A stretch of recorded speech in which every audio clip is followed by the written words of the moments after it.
Hey, everybody, welcome to Pod Casty For Me, the podcast about film, culture, politics, and Clint Eastwood, where we watch every film directed by and or starring American filmmaker Clint Eastwood and explore how they speak to their moment. And this one, the show is hosted by two guys. My name is one of the guys. I'm Jake Serwin. I messed it up.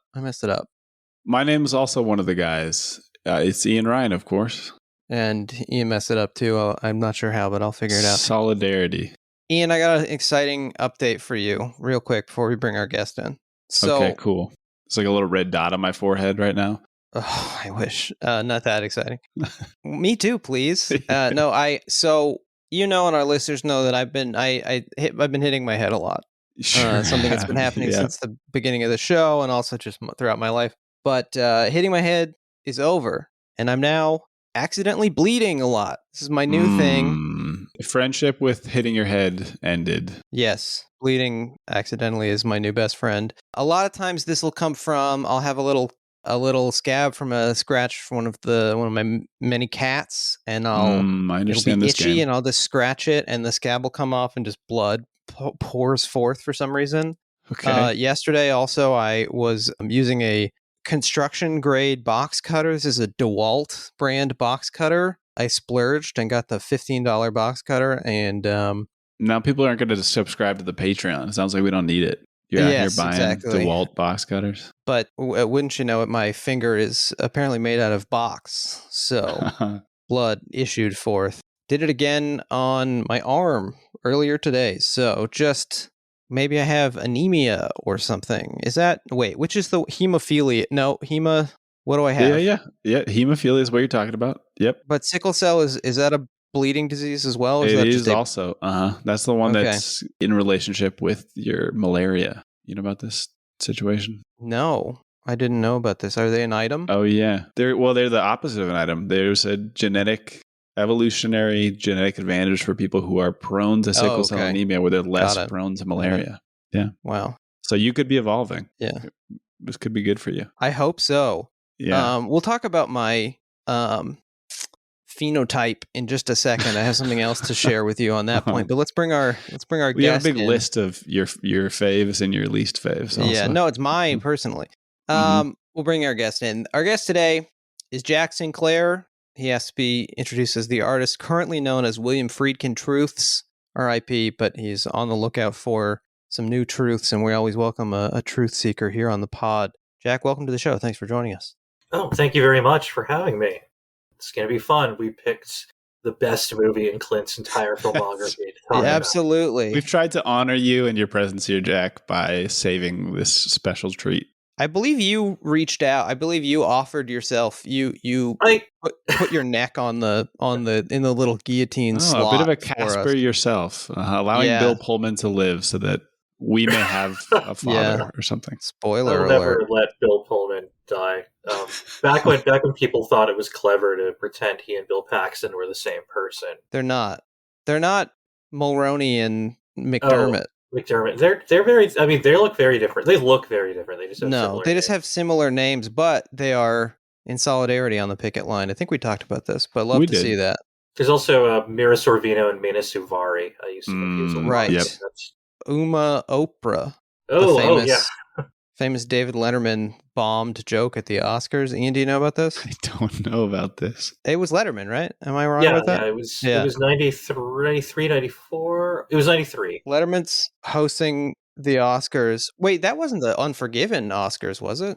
No, it was 94, 493, because I know Billy Crystal hosted the year. I know Billy Crystal hosted the year Unforgiven one, because in that ceremony he made a joke about David Koresh that became horrifically dated in a few days when he was put the standoff ended. Dated Koresh.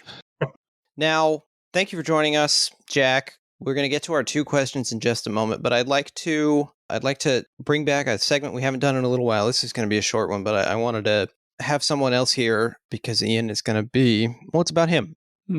Now, we've done a segment on the show before called Jake's Theatrical Experience, which is about when I go to the movie theater and something interesting happens to me. I went to the movie theater yesterday, and not just any movie theater. No, I went to the IMAX at the California Science Center. That's a science museum here in Los Angeles that has been virtually untouched since about 1998. Okay. And I went to see the IMAX film Mystery of the Maya. Oh, now, yeah. First of all, I was saying this in a group chat that we're both involved with, Jack, yesterday. Cannot recommend highly enough going to your local science museum to see documentaries at the IMAX theater. They are really great.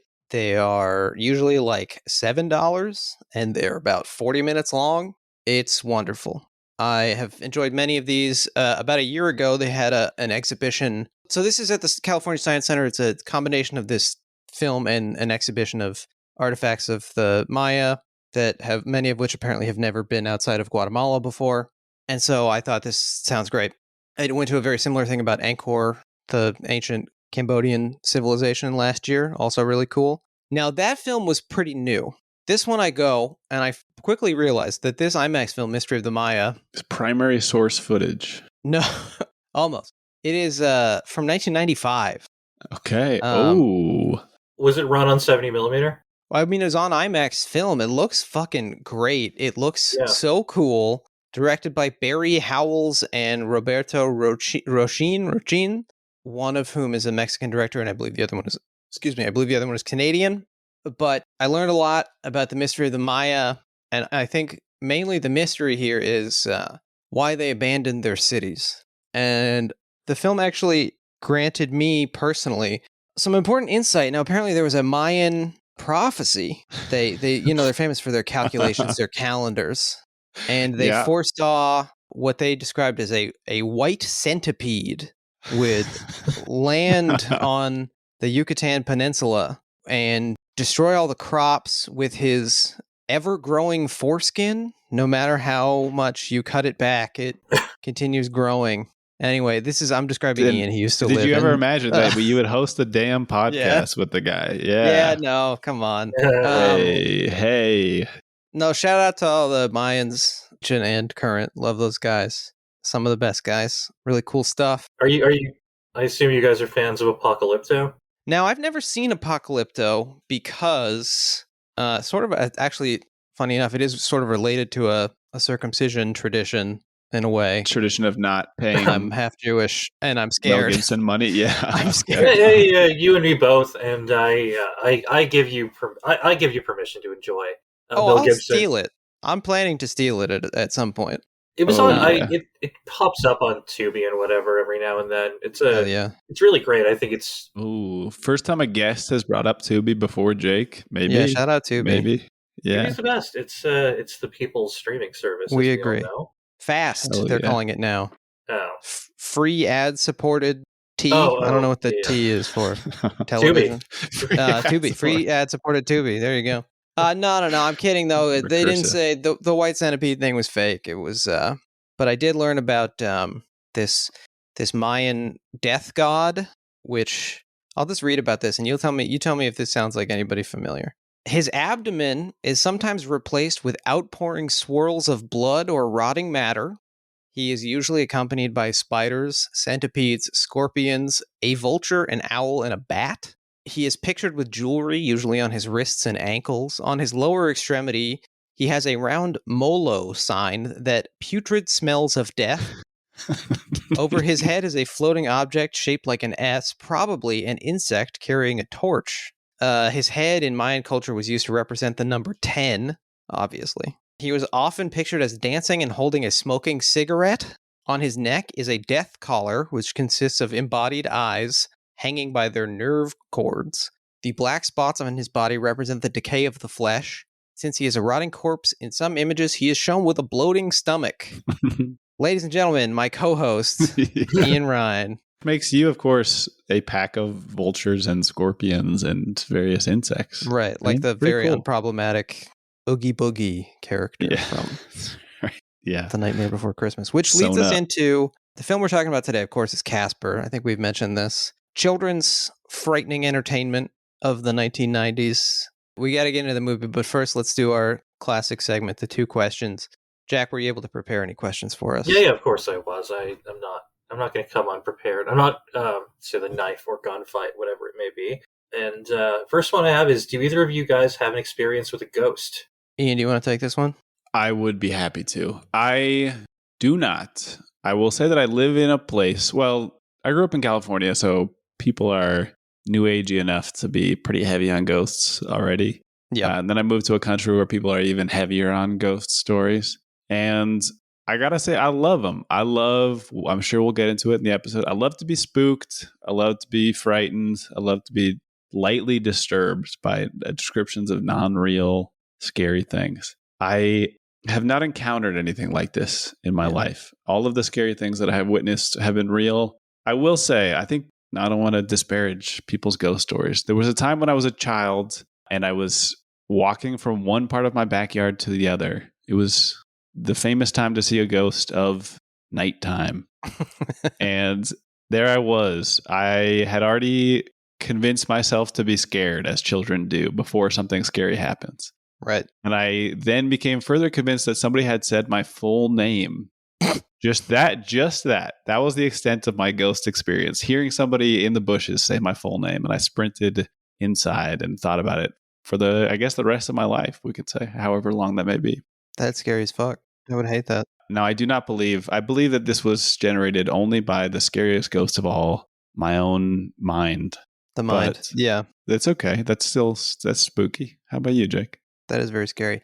I have not had a ghost experience as such, although very similar to you. I think my childhood anxieties projected outward into the world around me. So I have a few humorous anecdotes I'd like to share now. First of all, my first childhood home was arranged like a long hallway with rooms off of it. And at one end, it was like the kitchen and the living room or whatever. And then hallway with room, like bathroom, master bedroom, second bedroom. And then at the end of the hallway was my bedroom. Sounds like a Scooby-Doo house. Pretty spooky setup. Yes, very much like a Scooby-Doo house. And there was a side door, like another door to the outside that was right before my bedroom that sort of looked onto like a kind of basically the space where the trash cans were, like not the front yard, not the backyard. And it had a frosted glass window. And I somehow became convinced that there was always some kind of malevolent presence looking through the window but waiting, because he would only burst through and grab me if I looked at him. This was a very obedient or rules-obsessed presence. And so I would sprint down the hallway. And I guess this is sort of supernatural. The other ghost experience that I can recall, I was spending the night at a friend's house, and they had a very big house. Classic ghost place. Big old house. And I was climbing the stairs. I believe I had to go downstairs to get a glass of water in the middle of the night or something. And I was climbing the stairs back to the bedroom where I was, I guess, sleeping on the floor or something. And at the top of the stairs, I see a human figure, like in front of a window. Silhouetted. Scares the living fuck out of me. It's just like standing at the top of the stairs, like staring down at me. And so I run to the light switch that I know is there, and I hit the light switch, and it is a cardboard Obi-Wan Kenobi. Oh man, who is a ghost in some... A force ghost. That's right, a force ghost. So that's it for me. So that's really funny, because that's like the urban legend about 3 Men and a Baby ghost. You know about this? No, I don't know about of one of these frames. Oh. Yeah. Yep. Yeah, so it's like, so in the movie 3 Men and a Baby, there was a rumor that started early in the VHS era that there was a ghost of a dead boy who is visible in the background of a scene. And well, that's not relevant to today's episode at all. But it's actually just like, there's a deleted scene from earlier in the movie where Ted Danson, whose character is an actor, has like a cardboard standee, a cutout of himself that he's doing for a commercial. And it's just left in the back. It was just left in the background of a shot by somebody. But people thought it was a dead boy? Yeah. Because Ted Danson from far away looks a lot like a dead boy, I guess. Yes. Ted Danson could be. You ever see... Well, there's that movie where he does blackface. So that was just real life, man. Yeah, that was a Friars Club presentation, I think. Oh, right. It was Whoopi Goldberg's roast at the Friars Club. Right.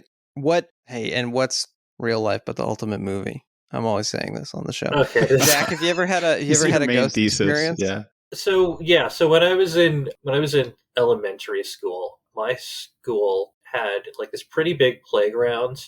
That edge of it went up to a fence, and the fence was right next to the woods. And these were pretty big woods, and there was a rumor that went around the schoolyard, as many rumors did, that there was a young boy, who, again, we're going to Ghost Boys, which is really apropos. That's what we are today. This kid who'd been murdered there and buried in the dirt, and every now and then you could see the ghost boy wandering through the woods. And I didn't believe this, but one day, as I was wandering near the edge of the fence, I used to look into the woods a lot, and there was this kid.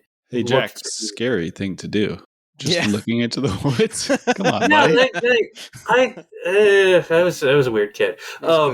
Spooky child, yeah. There was a kid who was about my age who I saw there looking back at me, and I was convinced I had seen him. And I told people, and it didn't really amount to anything because everybody was like, "Oh yeah, I've seen him too."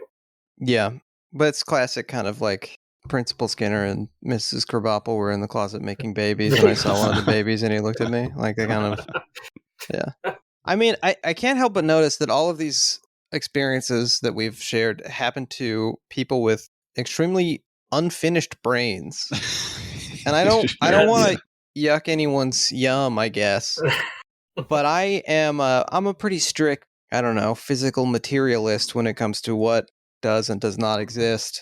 And, I do think it's to me, the interesting thing about ghost stories is it's very similar to what I think is interesting about dream analysis, where it's not like the dream itself doesn't mean anything, but in the analysis of the dream or in the analysis of the ghost story, the self-selection, the symbolism, I gotcha. Mm-hmm. Yeah, you can tell so much about what someone is worried about, what they feel guilty about, what they're afraid of through a ghost story, whether or not there's a ghost. How does this apply to people watching 3 Men and a Baby on VHS in 1988? Or your story? I guess we should then imagine that what you were guilty of, you felt very guilty for not being in the woods yourself, so you had to project a boy into the woods. You're also just afraid. I'm a child and I'm easy to murder. Yeah, I think the woods are scary. The woods are scary. Look, the Blair Witch Project had come out pretty recently. Sure. I wonder if that had anything to do with it. Basically, the premise of the film, very effective, I would say so myself.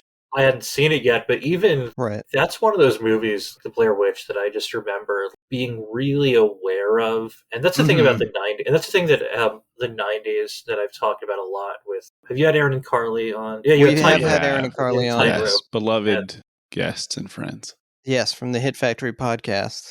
And what we talk about a lot is, so a lot of the times, because I've seen virtually every movie known to man, because I'm pathetic, but... No. Well, I mean, if you are, then we are. Yeah, no, you are pathetic, actually, now on that logic, yeah. Although there is, funny enough, there is a movie, I was looking up, I wanted to see, what came out the same week as Casper. Ooh, some interesting stuff. For some context, and one of them is film you said you'd never seen Apocalypse. No, I've never seen Braveheart. That's my big... Oh, interesting. Well, 90s. So Braveheart, this was a Memorial Day weekend release, and so Braveheart, I believe, came out on the Wednesday, but Casper came out on the Friday. Yeah, Johnny Mnemonic came out on the same day. Right. As Casper. Also, Johnny Mnemonic. I mean, I would say this is something that I think about all the time, especially with the Blair Witch jogged my mind. But as a little boy who loved to stay up watching Comedy Central, after the watershed hour, basically after 10, 11 p.m., Comedy Central played nothing but the scariest, loudest horror movie trailers in between reruns of Mad TV or whatever. You're talking about some of the most powerful things. Being alone, watching TV at night, and being hit with a trailer. Yeah. Seeing a commercial for White Noise with Michael Keaton. Yeah. Do you remember when Comedy Central used to show Mr. Show at night in the late hours? Yeah. Well, that was the scariest thing of all was sketch comedy that I didn't understand. January 6th. Like a Strangers with Candy coming on, and I'm like, which part's the joke? I love Strangers with Candy. Oh, sure, now, but I mean, as a 10-year-old, I was just a little bit turned around. The point I wanted to make is that, so when I talk about these movies with them, it's often that they have not seen one or one has, the other hasn't, but they're very aware of these movies as pop cultural presences. Yeah. Even as children, they were very aware. And just because the limited number of monocultural forces, you would see a lot of ads on TV for a movie like like Ransom, even if you never saw it. And so these movies, and they would have very big stars, and they would just become part of your cultural knowledge. And so you can feel like you've seen a movie like The Bodyguard. Absolutely. Yeah. Yeah. And oftentimes they'd have music video tie-ins and right. or Happy Meals. Yeah, there's quite a bit more maybe related to the smaller volume of what you're saying, like monocultural products. It seemed like there was just more cross promotion happening that made it even harder to avoid these things. I also don't know, it may have been accelerated or helped by our age at the time. I can't tell. I guess I basically just don't watch live TV, so I also feel particularly far from whatever monoculture exists today. But I agree with you completely, Jack. I was thinking about Jeepers Creepers 2 so much, despite there was no chance I was going to watch it. It was just around. It was just happening. So I was going to be aware of it. Oh, Ray Wise is pretty great in Jeepers Creepers 2. Ooh, okay. All right. I didn't. Wait, Jeepers Creepers is the one made by the... Yeah, it's the one movie ever made by a sex criminal. Person. Right.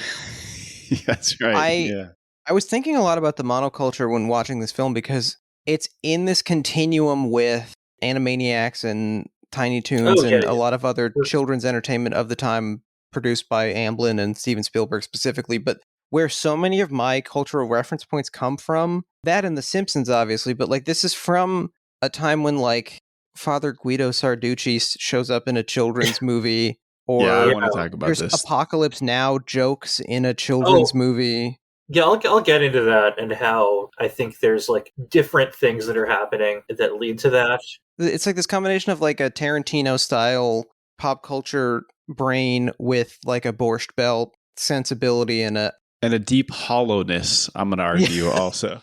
And Looney Tunes. Looney Tunes. And Looney Tunes, of course. Yeah. And it's funny because Casper does come out of that early animation tradition. Even though it's a very different cartoon. I think that's part of the problem, is they're trying to push... Before we jump into it, the problem with the movie is that I feel like... So there was like this big push for adapting mostly stuff people had seen on TV at the time.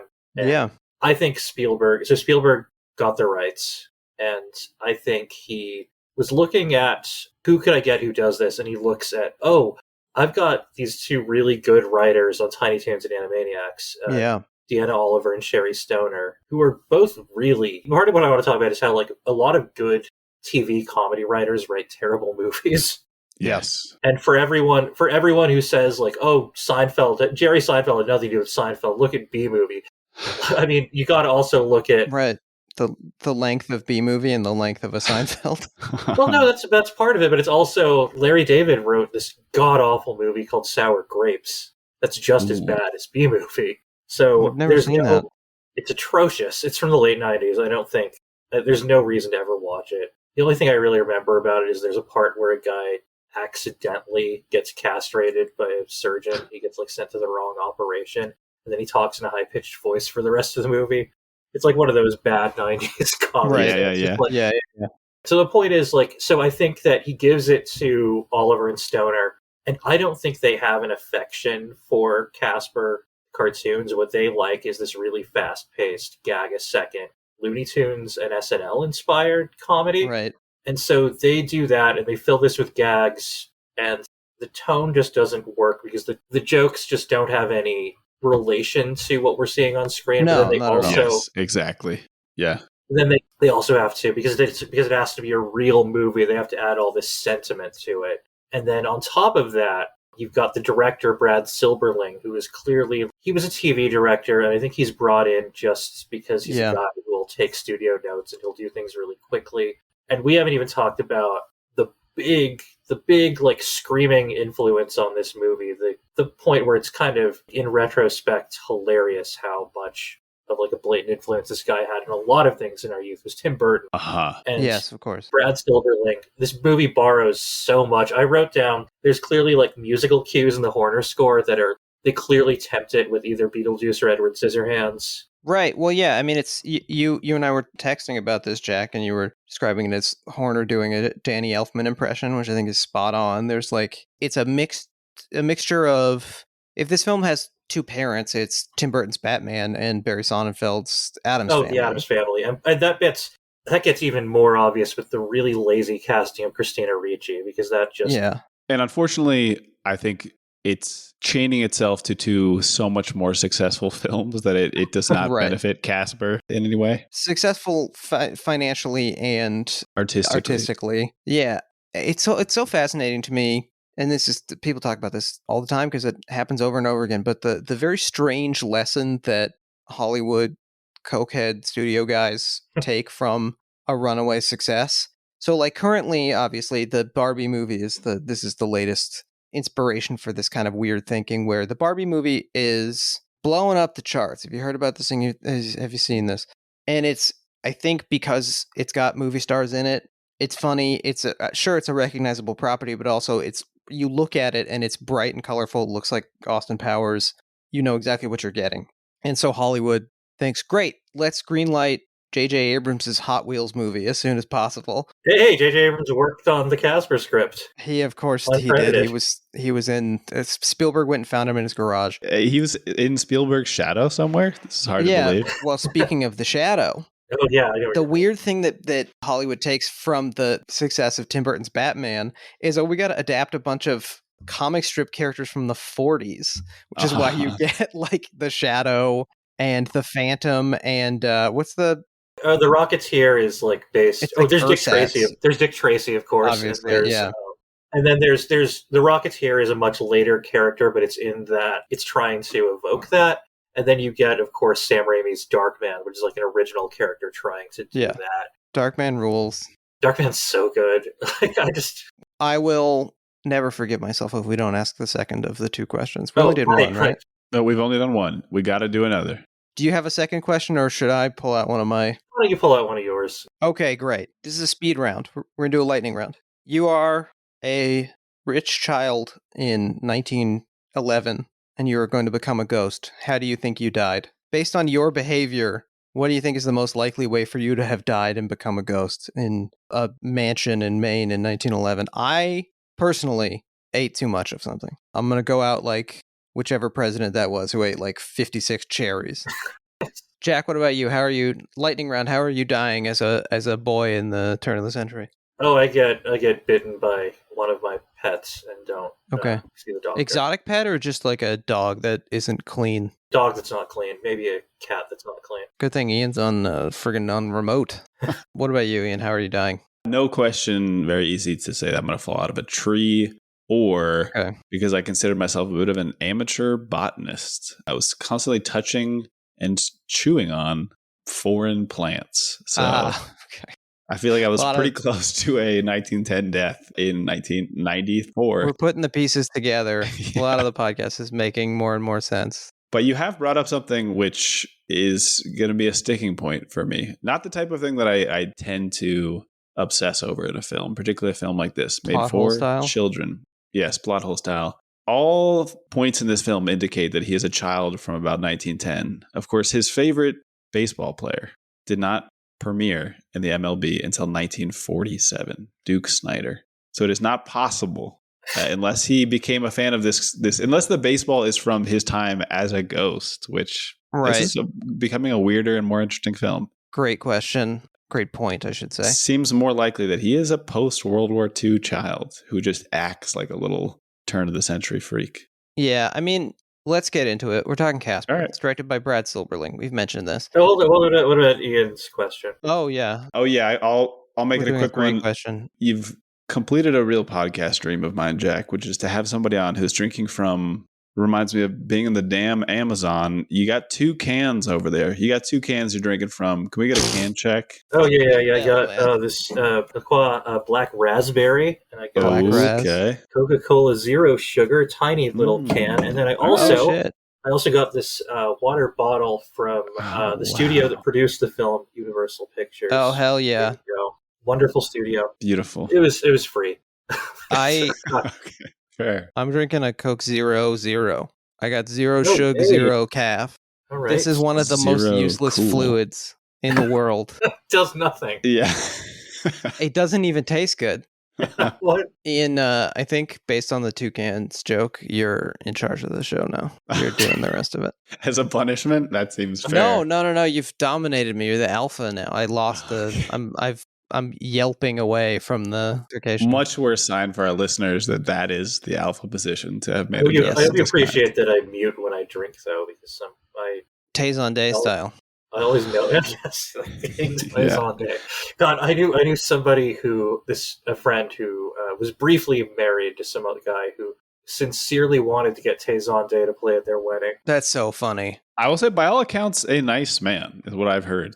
He follows my girlfriend on Twitter and has not been like weird about it. He just followed her. I don't know. He knows what he likes. Shout out to Tay. And he likes what he knows. I'm in a classic rock group chat that I believe added Taison Day at some point, and he never left. Okay, we're getting closer and closer. That's cool. I like that. Now let's get into the film. Okay. So it's obvious, but we're talking Casper. This film is directed by Brad Silberling, released May 26th, 1995. That's the same weekend. Brad Silberling Truths. Yes, exactly. Same weekend as New phase for you. Yeah, Johnny Mnemonic. And interestingly, 1 week before The Bridges of Madison County. Oh, there we go. Yeah. So you want to just start with the reason we're talking about this, which is Clint's cameo? I do want to start with the reason, but first we got to do our thing where we say where people can watch the movie, because it's true. It's not like you can just go to youtube.com and type in Clint Eastwood Casper and watch his entire performance. You can't do that. Yeah. I believe it's 7 seconds long. If you wanted to rent or purchase the film digitally, you could go to all the usual places here in the United States, your Apples, your iTunes, your Google Play, your Vudu, all of those. Ian, what about down there in old Mexico? Yeah, I'm excited to offer what I offer every week, a useless piece of information, which is that because it is available on Netflix for 48 more hours in Mexico. So if you somehow get an advanced copy of this podcast, and you find out and you live in Mexico, go crazy. This is your moment. It is also available on Max. If you're entering the Speed Force. I got it from the children's section of my local library. Oh, there you go. We love to say this. Yeah. Go to your local library. So, Ian, are you telling me it's not available anywhere else in Mexico? No, you know what I will say? Those are the two places it's available for free. It is also available on Amazon, if you want to pay for it, as well as Apple TV. Now, Jack, I don't know if you listen to the show at all. We do a thing where, I used to do a joke where I would say that in Mexico, Apple TV is called Manzana TV because of how they speak Spanish down there. I don't make that joke anymore. I don't say that. I've grown. But sometimes someone will enter the studio and say it for me, and I don't know if that's going to happen now, but Manzana TV. Easy. J.E.J. James Earl Jones. Specifically the voice of Kabosh, the villain of Casper, A Spirited Beginning. Yep. That's him. Yeah, Ian, you got it in one. Beautifully done. Thank you so much. He's the Carmelo Anthony of this game. Was he good? He was good, right? He was good, yeah. He's also quite old now, so maybe that's what you're saying. The Carmelo Anthony of this game. Yeah. Yeah. So we're talking Casper. Of course, Casper is a 1974 West German drama film starring Bruno S. as a foundling in 1820s Germany. We just talk about Herzog's film instead. All day. I would love to.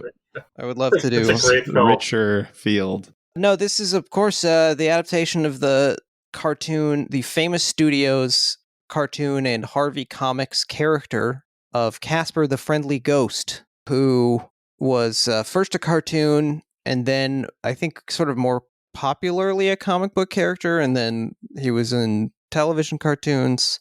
He's sort of one of those in the 90s. You get all of these, as we were talking about, these like omnipresent cultural artifacts, and of course they need a movie. That's like the ultimate thing to get, and it still is. I mean, you still get people who people really wanted an Uncharted movie, even though Uncharted, the whole point of Uncharted is like making choices. Yeah, what if you could play an Indiana Jones movie as a game? But no, you have to go back and make it a movie. That's the ultimate thing you can do. It's, of course, not the ultimate thing you can do. The ultimate thing you could do is get the president's daily itinerary and make some... Anyway. We're making fun of this film, but I did have to reflect on the fact that This is by far the Clint Eastwood film I have seen the most in my life. For the biggest period of my life, it was the only Clint Eastwood film that I had seen. Can I ask, Jack, what your relationship is to Clint Eastwood and to the film Casper? You may. Oh, right. Yeah, I was we should probably talk about Clint. Yeah, so Clint Eastwood, he's just been like an omnipresent force. Much like Casper. I'm somebody who just like really... Sorry, wait, you want me to talk about Casper first or Clint? No. Clint. You're doing the right thing. I'm just, ignore me. Okay. I thought you were going like, only Casper. No, so Clint Eastwood, he's just been like, as far as I can remember, just somebody who was there. And I was somebody who got like really into movies like young and was aware of what was coming out. And so like, I like to say that in the year 2000, my first Clint Eastwood movie that I saw theatrically was Space Cowboys. And my first De Palma movie was Mission to Mars. Like, that's the specific age that I am. Two of the best pieces they've ever produced. I think that was my first Clint Eastwood movie, theatrically or not. And I think it's one of the only ones I've seen in first run was Space Cowboys. Oh, yeah. I know I saw $1 Million Baby in the theater. As did I, yeah. But Space Cowboys, it was something like an 8-year-old or 9-year-old could enjoy. Yeah, old men. No, I like old men. I liked grumpy old men. So there is no... What about when they got grumpy, or were you still on board? Not as much. Although too much for you got some good Kevin Pollak one-liners. We should have him on the show, probably. Was he ever in a Clint Eastwood movie? Is he in like True Crime or something, maybe? I don't think he is, but he, I'm sure, does middle good impressions of a number of people who have been in Clint Eastwood movies. Oh, Pollak's in one of... I mean... If we're talking like Eastwood adjacent, like movies that Clint fans would enjoy, Pollak's in one of my all-time favorites, Ricochet. With Denzel and John Lithgow. Yeah, and Ice-T. Have you ever seen that movie? I have. I was a little troubled by it. I think I found its propaganda politics uncomfortable, but this was at a different time in my life. Maybe I'd be able to look past them now. I don't know. I think that movie just reaches this like insane, heated, like it doesn't resemble any reality that we know. I also think it's very interesting about race. Yeah. He shows his little bottom in it also, Denzel. He changed his clothes in the locker room. I mean, you see his dick for like 2 frames. Yeah, that's a Zapruder dick sort of. We should probably stop talking about Ricochet and back on Clint. So, God, we should have you on every episode. That would really make the podcast a lot better to have somebody be like, "Why are we here?" So your Clint experience since then, as an adult cinephile, has it evolved, changed at all? Oh, I've always been a fan, and clearly, like as an actor, I like him as an actor. I like him as a director. I think he's one of those guys. I put him in the same category as Ridley Scott, where he's somebody who's really got a clearly defined style. But if I'm not engaged with the material, I like the script. He picks a script and he basically shoots it. Yeah, and he does it his way, and he gets really good actors. And if the material's really great, I will really probably love it. And I think he tends to pick really good material, and I'm even a fan of a lot of the ones that people think are middling. Like, I think Absolute Power is a blast. I don't know if we do too. We're AP heads over here too. But I love Goldman's script for that movie. It's really just like, but I respect his work ethic. I like that he gets people home by lunch. We love this. Yeah. I think that there was, and I'm sure you guys have talked about this many times, but there was a really lazy thing people had where they tried to like lump him in as just like a reactionary filmmaker. Nothing. Yeah, this is the podcast. Mm-hmm. And yeah, I think that was stupid and short-sighted. I think that if all you do is dismiss this guy's really interesting and complex work just because he talked to a chair, acted like it was Obama, then you don't really have anything interesting to say about movies. But also, that was interesting and complex.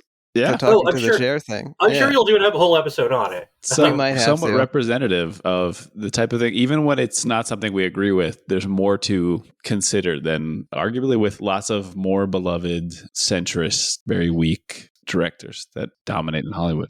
Speaking of which, Steven Spielberg. Yep. Well, I'm a big Spielberg fan. Me too. But I just mean like his Spielberg will make like the Post, which is and he'll rush it he'll rush it to theaters as soon as he can after Trump's elected. And it's just like, remember when we solved democracy 45 years ago? Yeah, see, my problem with the Post is, like, it's not even... The Post is neither... It represents who Spielberg is, and that Spielberg is just kind of like a normal centrist liberal. He doesn't have, like, brain rot politics, but he's also not... But he also doesn't have... Because I am unabashedly, even though this guy's done a lot of terrible stuff quality-wise, I am endlessly fascinated by Aaron Sorkin, who I'm kind of surprised... Sorkin wrote Malice, the movie I was talking about earlier, co-wrote Frank, and I find it... I don't know. I imagine he and Clint would not get along. I also imagine this. Yeah. Yeah. But I also think that Clint could probably direct the hell out of a Sorkin script. Yeah, that'd be fun. That'd be a lot of fun. And I generally think that the Sorkin projects that he's in control of tend to be really undisciplined and lazy. But when he gets a good director, they really like hone in on what's good about him. Absolutely. Yeah, no, I agree entirely, yeah. Because the stuff that people make fun of Sorkin for is actually the stuff I like most about him, is that he has this really specific idea of what is possible within democracy, but it also is like this weird over-caffeinated theater kid and then later coked out theater kid version of democracy. Yeah. And that's what I like about it. I like that in The West Wing, everybody is a Gilbert and Sullivan aficionado. Yeah. That's interesting to me. And I think that if Clint did one of his scripts, I'm sure he would demand certain things cut out, but he would be I think he'd be one of the guys who could really lean into that. And I also think, like, I think Changeling is an underrated Eastwood film, and that's written by J. Michael Straczynski. And I'm sure you'll talk a lot about that. Yeah, that's a Straczynski script, and he's another guy who's really all over the place. Like, I'm a huge Babylon 5 fan, and I've seen him since 8, but his Spider-Man run is legendarily awful. I don't know if you guys are comic book guys. I've read his Thor run. He's the one who moved Asgard to Oklahoma, right? Yeah, I don't like him as a comic writer pretty much at all, but there is something that he's really good at, and I think Eastwood just like focuses on what that is, and Changeling isn't like held down by it. And so that's what I think of Eastwood. I think Eastwood is a guy who is really good at getting the most out of a good script, and he tends to pick scripts I like. I agree. I mean, we love him on the pod. He's basically family. I mean, it's like you can't dislike something that, like, you know, if your uncle makes a movie, you gotta kind of like it no matter what, right? Yeah, you find the pieces you're interested in. Look what he did. Yeah, he made a whole movie. And then what's your relationship to Casper outside of this film? Oh, there's very little relationship. Yeah. Like, I saw some of the cartoons would tend to show up on like public I was the kind of kid who would like check out like public domain cartoon VHS tapes because I was really into Looney Tunes.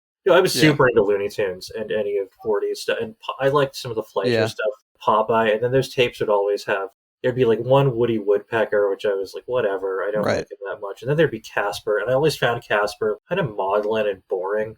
Because the thing they get right, like they actually like get basically his dynamic right in this movie, which is that he's a ghost, and ghosts are supposed to scare people, but he doesn't want to. He just wants to be their friends, but that scares them anyway. Maybe there's more. I haven't really read many of the comics, but it just seems like a limited scenario for humor, and it just tends to lead to a lot of. I remember like the cartoons were usually narrated by Frank Gallup, and he would just say like, "Oh, look at our Casper, he's sad now." Yeah, I've seen a couple of Casper cartoons. I should say, I don't think I had ever seen this movie before. Whoa. I have a number of weird holes. Been saying obviously. This. Yeah. I've got a number of weird childhood culture blind spots. I think I was just a cartoon obsessed kid. Like, I didn't really care for stuff with real people in it until I was a little bit older. And also, it's just one of those things where, like, if your parents buy the tape, those are the movies that exist. And if they don't buy the tape, that movie doesn't exist. And I think I was also, I was scared as a boy. So I was afraid of this. I was afraid of E.T. for a long time. I couldn't handle anything that was like too scary and had real people in it. I think I could handle cartoons just fine because I'm not a cartoon.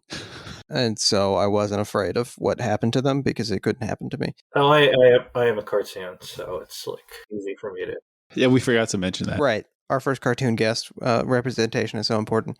But I want to talk a little bit about the Casper background very quickly. So these two guys named Joe Oriolo and Seymour Wright. I'm going to name so many Brooklyn Jews and New Jersey Jews in the next 2 minutes.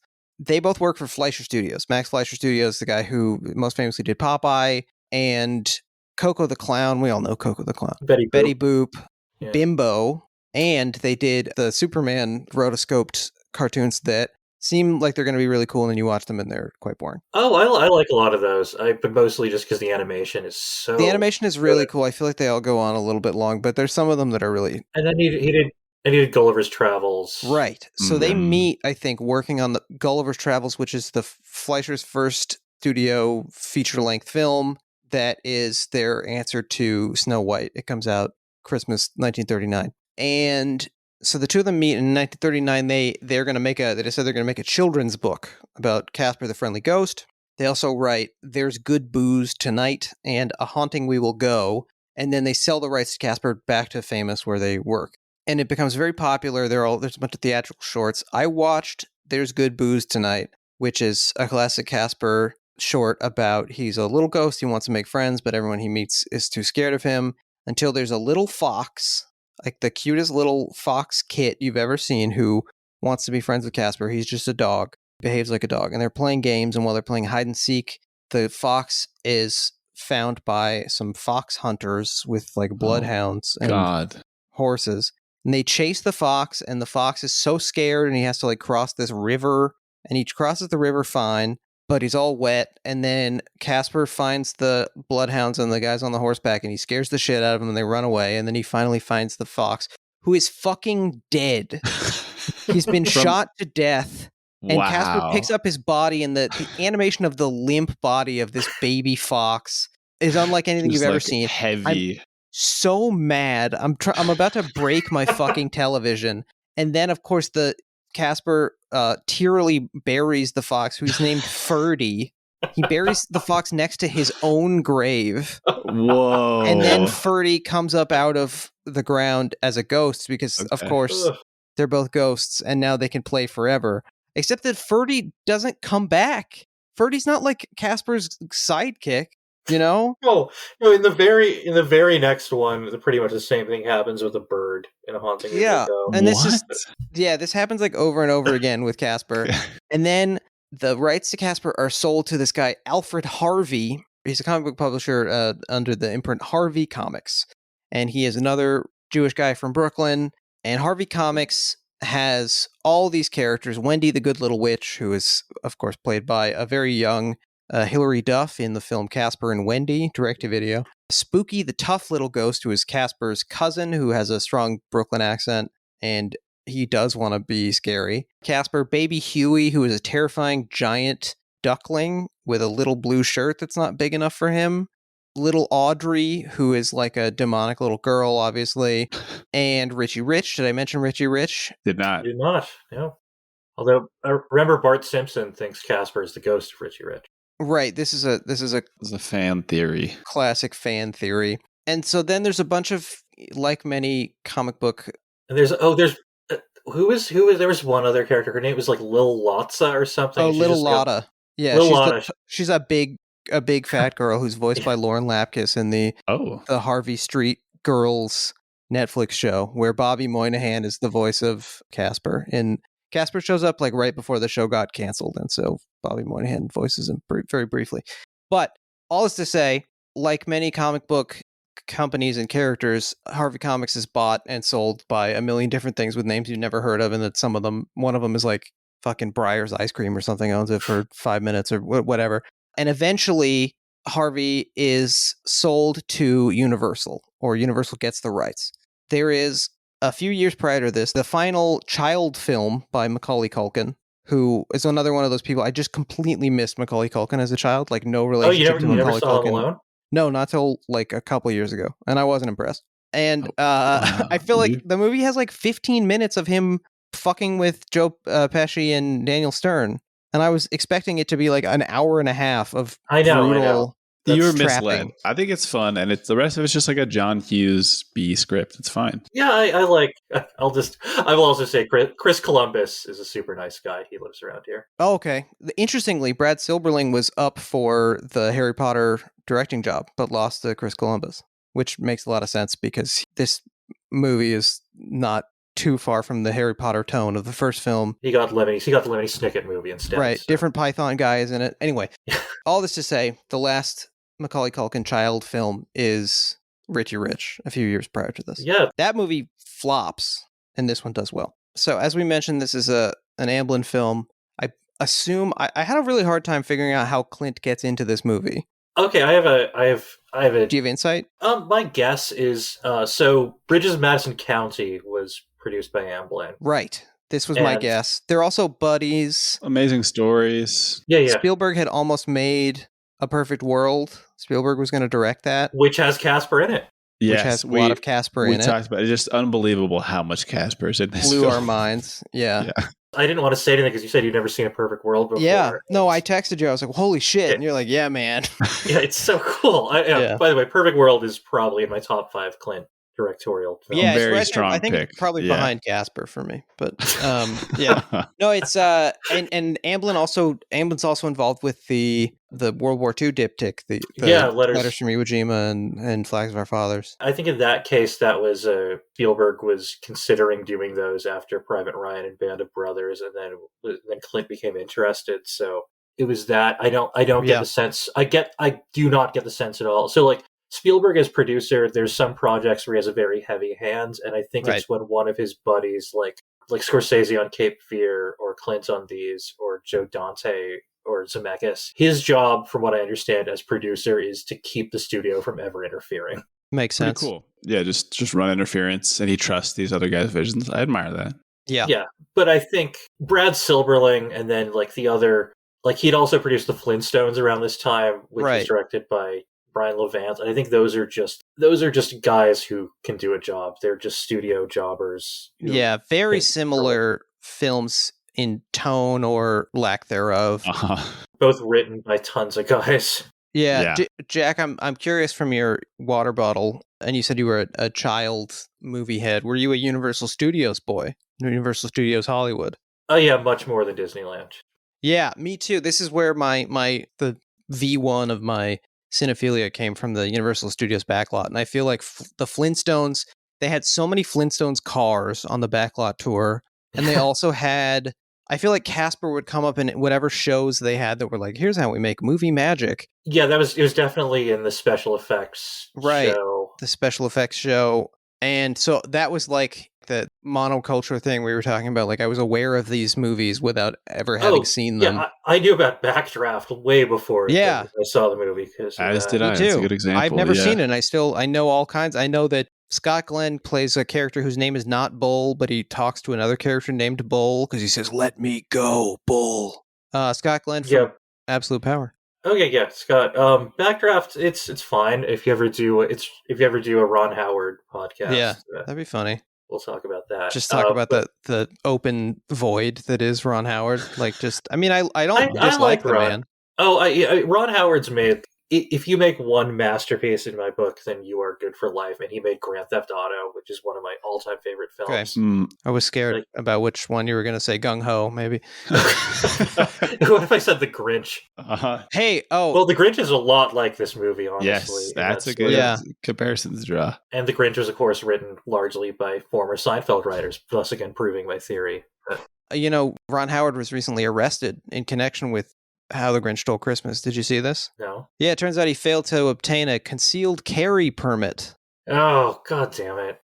No, I'm not reacting to this because, of course, Jake texted this to me, and I told him that it was one of the funniest things I've ever heard in my life. Because I think it was a beautifully crafted joke. It was an unbidden audio message that I sent to Ian without context. Let's see if Kevin Pollak will buy that from you. Let's move on. By the way, Jeremy Allison, who did the artwork for the show and is a friend of the show, it was his birthday the other day. First of all, happy birthday, Jeremy. Happy birthday. But he sees there was a few days in a row he kept texting me that he had seen Ron Howard out walking, because Jeremy goes for like long walks in the morning, and he kept seeing Ron Howard. And then he said after the second day, he saw Ron Howard again, but he was on the other side of the street, clearly trying to avoid this guy who he thought was following him. Cool. And so I do have a very blurry Patterson Gimlin style photo of Ron Howard walking in front of the Aero Theater in Santa Monica, courtesy of Jeremy. So but all the other connection this has with Flintstones is that Dean Cundey shot both of these movies. Yeah. Well, so I love Cundey. First, I thought it was funny that a guy's name was Dean Cundey. Oh, also, this film came out the same weekend or maybe a weekend after Tales from the Hood. Yeah, Demon Knight was around this time. Yeah, no, Tales from the Hood, which was really good movie, written and directed by Rusty Cundieff. Rusty Cundieff, which is another funny name. But Dean Cundey, he works with Carpenter a lot, and then he becomes with Roger Rabbit and Back to the Future and Jurassic Park. He becomes like the guy who knows how to shoot for CGI to be composited in later. Like that becomes, he kind of gets stuck in this mode sort of, because he shoots the Garfield movies. Yeah. He shoots Jack and Jill. Boy, obviously. Talking about Al Pacino roles, yeah. Right. He shot Flubber, Looney Tunes Back in Action, The Parent Trap. Yeah, he's good at it. Exactly. He's very good at it. He's good at it, although it's certainly not the biggest problem in this film. It is a problem in this film. It surprised me so much to find out that Dean Cundey had done this, because you compare the success of Jurassic Park or basically any of the films he just describes. Yeah. And the CGI is so much clumsier in here. This was like Amazing Stories intro CGI, but 10 years later. But not cool. This didn't really bother me as much because it's trying to be cartoony. It's just not. There's a few. I'll admit I laughed when they turned Casper into an accordion. That's like a very good cartoon. Cartoon style. Yeah.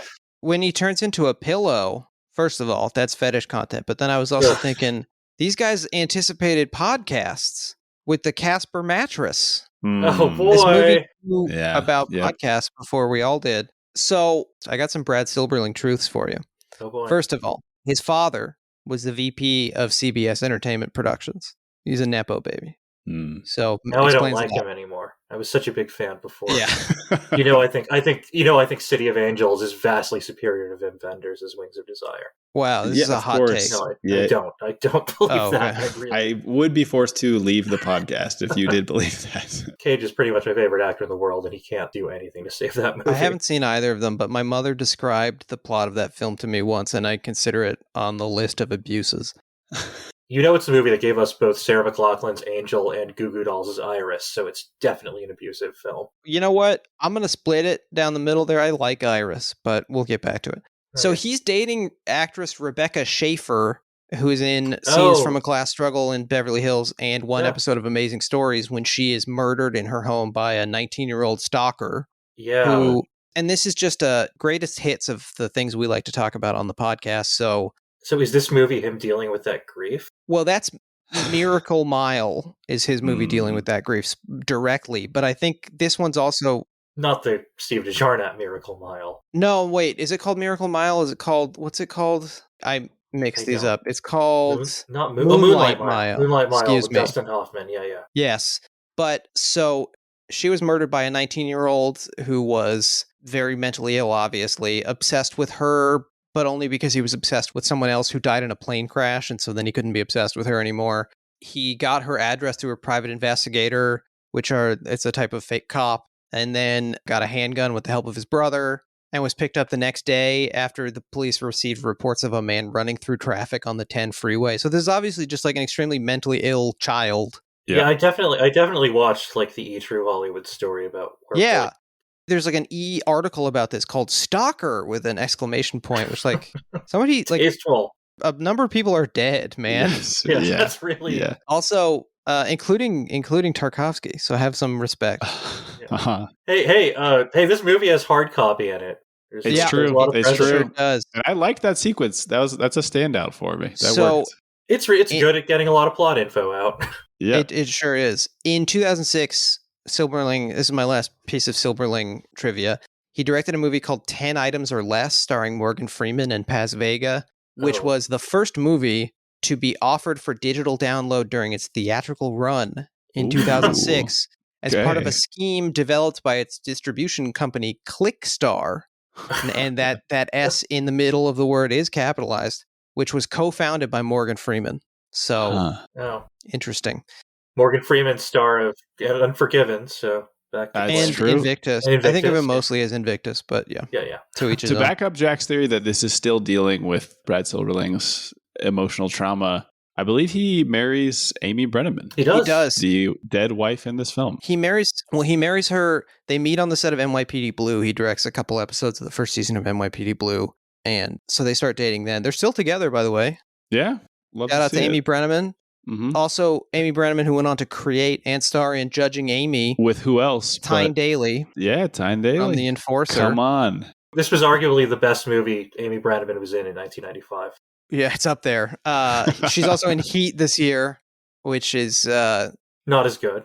Some people some people like that movie. Mm-hmm. But quickly, we'll just talk about the plot of the film. We're only an hour and 15 minutes into the podcast.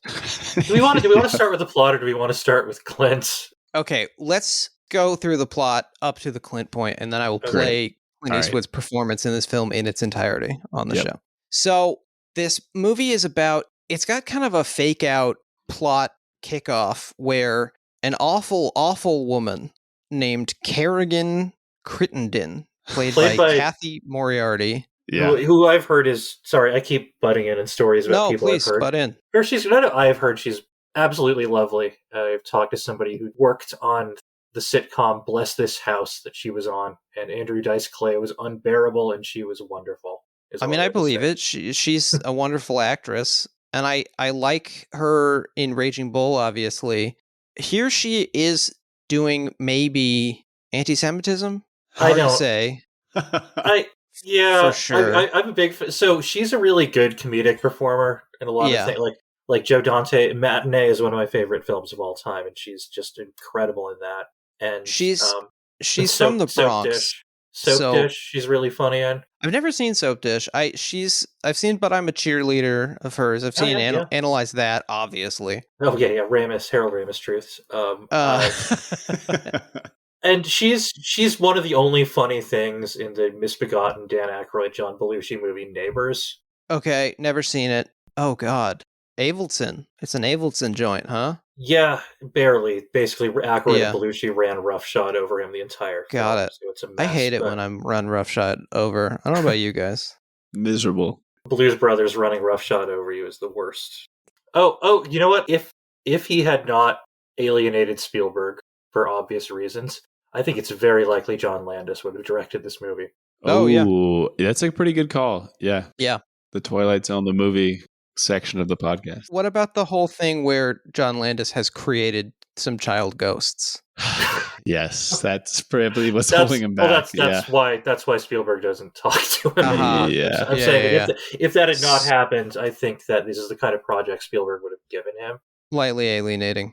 So Kerrigan Crittenden and her Mr. Smee style assistant. What is Eric Idle's even job in this? Her lawyer. It's very hard to tell. I think he's dibs. Yeah, I don't know. He's just there so she has someone to talk to. But it's never clear whether they are whether he's like a henpecked husband or whether he's like he's a little bit of both. He seems like a feminized husband in some way. Yeah, he's a Mr. Smithers, but I think he is her lawyer. Oh, he is, because he's acting for her when she's talking to everyone's favorite person, Ben Stein. And I have a whole tangent. I have a whole thing. We gotta go on a Stein tangent, because what is going on with this man? The Nixon speechwriter turned comedic actor and game show host Ben Stein, making his second appearance in an HCU film, because he's also in Richie Rich. Okay, that makes a lot more sense. A few things. So they never say his name in the movie, but in the credits, his name is Mr. Rugg with 2 G's, and I'm almost certain that's funny. I'm almost certain this is a reference to fellow Animaniacs writer Paul Rugg, who co-wrote with Sherry Stoner the very, very good short episode that Ben Stein was in, Chairman of the BORED, where he plays Francis Pip Puphandle, the guy who won't stop talking about the encounter he had with Bob Barker, and he won't shut up at a party. Okay. And so it's probably, like, outside of Ferris Bueller, the best use of Ben Stein's monotone. But he was everywhere for a while, and there was just this weird period in pop culture history where Ben Stein was constantly in movies, constantly on TV, had his own game show, had his own talk show, was in the Clear Eyes commercials. Oh, I thought it was Visine, but you're right. It is Clear Eyes. Yeah, with those blow up balls. You know, he's a great comedic type, and he's also insanely racist. Yes. Do you know about this? Oh, yeah. And famously a creationist. Oh, of course. He made a documentary about how academics are persecuting creationists and intelligent design guys. Uh-huh. But anyway, after the murder of Michael Brown in Ferguson, he said a bunch of stuff about, he basically did the classic thing of describing a murdered black child as a terrifying thug type Hulk of a man. Yep. Yeah. And somehow in doing so, he referred to Muhammad Ali as his birth name. Like he snuck in an extra racism in there. Yeah, these guys know how to do that. He's very angry about the Aunt Jemima change. He says, I prefer when it was a black person showing their incredible skill at making pancakes. No, you're forgetting that he talked about, he appreciated that she was a large black woman. He appreciated the contours of, it was really horny and creepy. Yeah. Okay. I missed this bonus feature. Cool. There's a clip of him on Fox News talking about, which this is easy money, but he's on Fox News talking about how black people, this is within the last 2 or 3 years, how black people are obsessed with playing the victim and being victimized. And he says, I can't understand any group that would align themselves with that insane Minister Farrakhan, which no one has talked about Louis Farrakhan in 15 years. Yeah. Yep. What are you talking about? He also...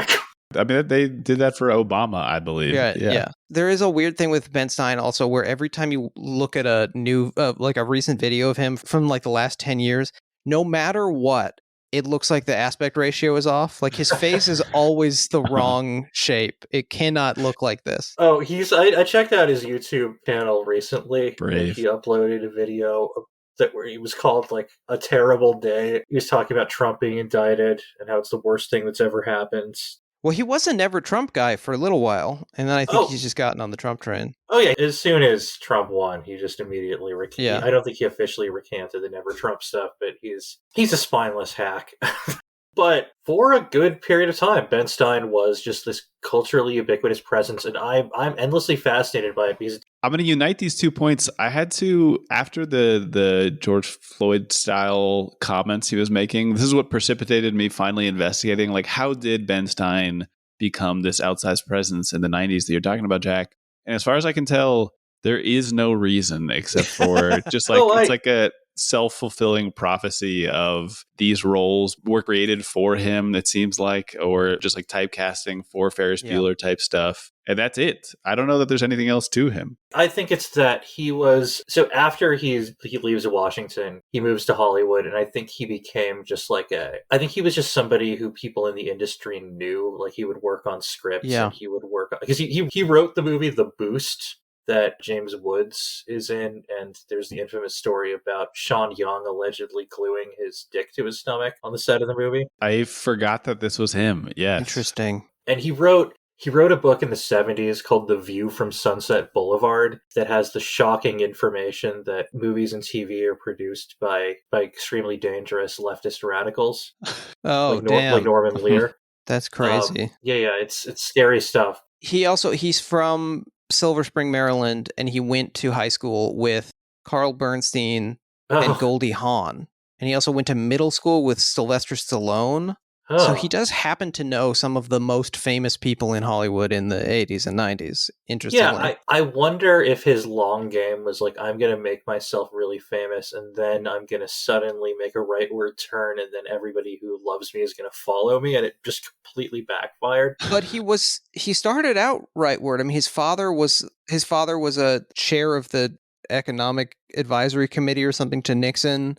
Oh yeah, no, he wrote speeches for Nixon. He's always been very conservative, and I watched I watched a bunch of episodes of Win Ben Stein's Money recently on YouTube because Ben Stein fascinates me. And I'm watching him show up in this movie just reignited part of my brain that was oh yeah, Ben Stein used to be everywhere. And absolutely, I think that it was known about him. There's an episode where Jimmy Kimmel introduces him on the show as Hollywood, the only Republican in Hollywood, please welcome. So it was known, but it wasn't something he really talked about publicly. He mostly, if he talked at all, it was about really boring economic issues. Yeah. About this stuff. Like, he improvised his scene in Ferris Bueller when he's talking about the Smoot-Hawley tariff.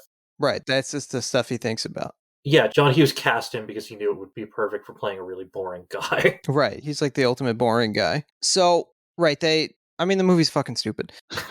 I didn't like it at all. But Kathy Moriarty inherits this house. She doesn't care. She's mad that her rich father gave away all his money to animal causes, the classic left-bashing environmentalism is for pussies shit of the 90s. And then she doesn't care so much that she tosses the deed to this manor in the fire.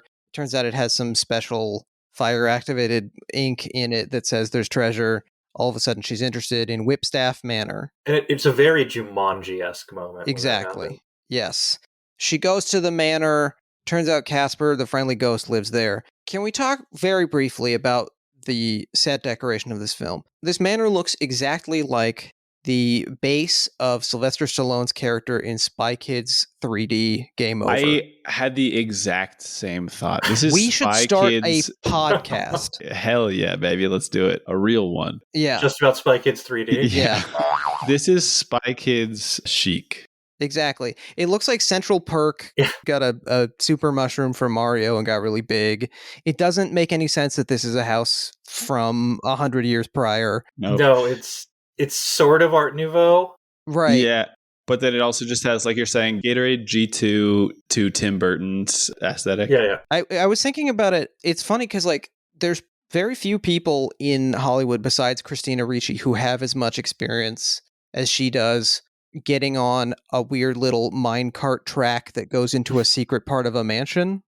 Oh, yeah. So I'm convinced that the look of this place, and especially that minecart thing, were designed so it could be easily replicated if Universal Studios wanted to make an attraction based on the movie. Yeah, I mean, look, I'm, as a theme park psychopath, I'm not a Disney adult, but I'm a theme park psychopath. I wouldn't say no to this at all. I think it would be a great idea. Well, this is where this aesthetic does work, is in like the Santa Cruz Beach Boardwalk haunted mansion. By the way, Ben Stein did teach economics at UC Santa Cruz very briefly. Whoa. Which is very funny to imagine him and Angela Davis at the same institution. Yeah, cool. Yeah, having a knife fight like at the end of William Friedkin's The Hunted, which I just watched last night. Great movie. I think we were talking about that before the pod. Great film. But Spooky House. And it's in Friendship, Maine, which is a real. And I will detour us very slightly to say this is representative of the type of unsuccessful Looney Tunes joke that this film makes, because it seems to both want to live in these sort of like empty pop cultural references, but doesn't really know what the point of making them here is, like you're saying, Jack, I think. And they do a little Stephen King shout out, and it just sort of felt like, well, like, you picked this place. I don't know, you know. What is the joke here exactly? It's in Maine, and that Stephen King loves Maine, whatever. I don't think the Casper canon has any of this.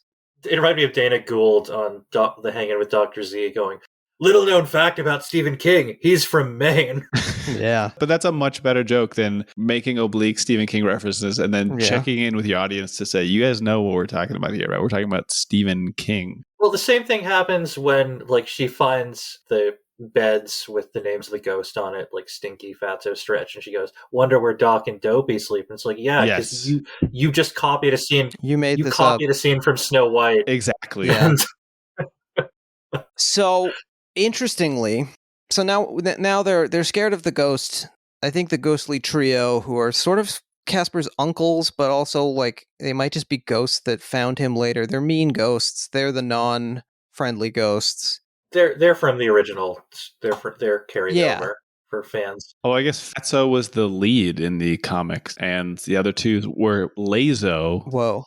Great. Interestingly. The lazy ghost, Lazo. Oh. Go ahead, Jake. You want to say something interesting? I was going to say in 1987, Harvey Comics unsuccessfully sues Columbia Pictures, saying that the Ghostbusters logo was an infringement on their design for Fatso, and they were shot down because the court said there are not that many ways you can draw a ghost. Yeah. Basically. And also Fatso isn't famous for doing a peace sign.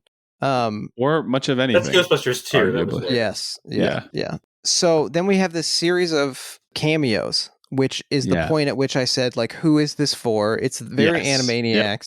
Yep. So first we have Don Novello as Father Guido Sarducci, who is another one of those characters who, like, is best known for SNL, but didn't originate there and isn't, like, owned by SNL, who is, he's like a Catholic priest with sort of a weird attitude. and like a goofy Italian accent. Don Novello just has an interesting voice. It seems like a lot of the character. Yeah. So I'm a big Don Novello is responsible for one of my favorite books ever, like comedic books. Do you know about the Laszlo letters? Those actual letters that he sent to politicians and stuff? And like corporations, pretending to just be like a complete idiot who has all these suggestions for people, and he collected them in a book, and they're absurd responses, and it's just basically, it's one of the funniest things I've ever read, and I still will refer to McDonald's as my Mac place thanks to him.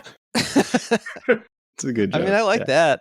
But he's like, so Guido Sarducci is like, he's on SNL, he's on The Smothers Brothers, he's on Married with Children and Square Pegs, and he's also, Guido Sarducci shows up in the Rodney Dangerfield comedy rap song Rappin' Rodney. Oh, baby. He's in the video. Yeah. Rodney's here too. Yeah, Rodney's here. Rodney's here as well. He's in, but yeah, he just goes, he showed up at the rally to restore sanity and or fear. He gave the benediction. He's like just one of these guys. He's like one of the last of like a Laugh-In type character. Yes, I think he was on Laugh-In as well. Just like a cultural presence that's there. This is like a monoculture thing, and so I'm sure like when they were writing the movie, it was like, wouldn't it be funny if we made the priest Guido Sarducci, and then Spielberg was like, I can get him. Yeah, but I think exactly nobody said why would that be funny in a children's film, and I think I was asking myself because I think there is Well, it's also an Exorcist bit, right? Because he comes out with his there we head go. turned There's around. our William Friedkin connection. He's got puke all over him. But again, this felt like also closer to Addams Family, or I think Beetlejuice is obviously the other touchstone here. But those are much braver films in being kind of upsetting and strange. Yeah. And we just get this, and then there's nothing like this for the rest of the movie. I was impressed by it. I enjoyed seeing him come out. Well, there actually is something like this immediately after, which of course is the presence of Mr. Danny Aykroyd. Well, this is what I was starting to say, is that I think we have like Thomas Pynchon era referential stuff, right? This is like postmodern literature staple.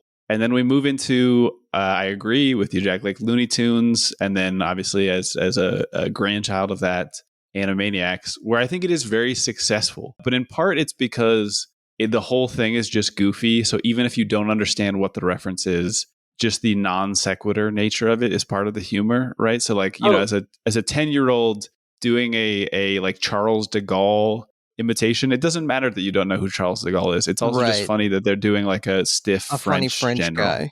Yeah, that's the whole thing. Is like there was a while ago, like I think it was Jamie Revenall or somebody who was just like, why did the Animaniacs guys think people would find Orson Welles jokes funny as kids? And it's like, well, we didn't know if it was Orson Welles. We knew thought it was funny guy. And then later on, you realized the Citizen Kane references. And that's right. So, but it works for both tracks there, right? And I was trying to figure out why, at least for me, it doesn't work at all here and feels totally empty to bring in Ghostbusters. And it's just like the beginning of Big Bang Theory style patting yourself on the back. If you just know who like this person is. Family Guy, really. Sure. Yeah. And the Aykroyd joke is even bad, where he says something like, who you gonna call somebody else? Someone else. When it's like, you know who you should call. Like, why is he saying who you gonna call to them, except that they don't even trust the audience to see the extremely iconic Ghostbusters jumpsuit and proton pack. By the way, Ghostbusters is another classic libertarian film. I'm a big fan of Ghost. My reading on Ghostbusters is that it's just sort of like one of those throw everything against the wall, like just generally scoffing at authority. Yes. But because it's Reagan era, you get like this really interesting glimpse into what that cultural moment valued. But also Ghostbusters is funny, and this just isn't. It also just has well-written joke, like saying jokes, it's true, Your Honor, this man has no dick. That's a great joke. Yeah. Well, it's got Bill Murray. I guarantee you Murray turned this bit down. Yeah. That's the first, you wouldn't go to Aykroyd first. Absolutely, yeah. Aykroyd, I discovered, maybe you guys already knew this, Real Life Spiritualist has published several books about how ghosts and, I would say, a lot of other fake stuff are real. Right, no, that's how Ghostbusters gets made, is that he wants to let everybody know ghosts are real. It's important to him to inform everyone. I've watched his entire Joe Rogan appearance, and he goes really deep into ghosts and UFOs. Does he smoke the cigar as well? That. Or is he drinking his vodka? No, he does. He gives them sweating a lot. He gives Rogan some of the vodka to try. Yeah. Rogan gets mad at him when he says because Aykroyd starts talking about how the Mothman is real, and that's even too far for Rogan. That's a bridge too far. That's very funny. So then we're just about to the man himself. We get the Terry Murphy hard copy cameo about how this house has been turned upside down. Oh wait, no, she's doing the story on Pullman, right? Yeah, she's doing on Pullman, and this is where I get there's actually good jokes. Like we've all been wondering why ghosts are haunting us, but what's haunting them? That's a fine line. Fine. I mean, you get into so Bill Pullman plays Dr. James Harvey, who is. This is who I want to see when I look in the mirror in every way. The haircut, the glasses, the clothes, especially. Like a 90s psychiatrist in a movie. But he's a psychiatrist or psychologist to ghosts. It's entirely unclear how he makes any money, but he and his daughter, Kat Harvey, of course they're named after Harvey Comics, they are kind of driving around trying to find work for him. She's been in 19 schools in 2 weeks or whatever she says. She's lonely too. And they get hired to try to cure the ghosts in the manor. Now, he's trying to reason with the ghosts. To me, it's unclear because there's a lot, we gotta mention the emotional crux is brought up that he got into this because his wife died. And yes, his wife, Amy Brenneman. He's quietly seeking out some way to connect with her still. And I won't stand for you talking down to Christina Ricci because I was deeply, deeply in love with her in this film. This was not any kind of parasocial relationship. This was true love. I felt in the past. In the past, as a fellow 10-year-old. Oh, so I didn't even mention earlier. You were asking me about how I first saw this movie, and it was really I don't remember seeing it for the first time. I think it was just always there. I think ABC Family would show it a lot, especially around Halloween. Yeah. And I think it's one of those movies that I didn't even particularly have like that much, but if it's on, it's tolerable and you watch it.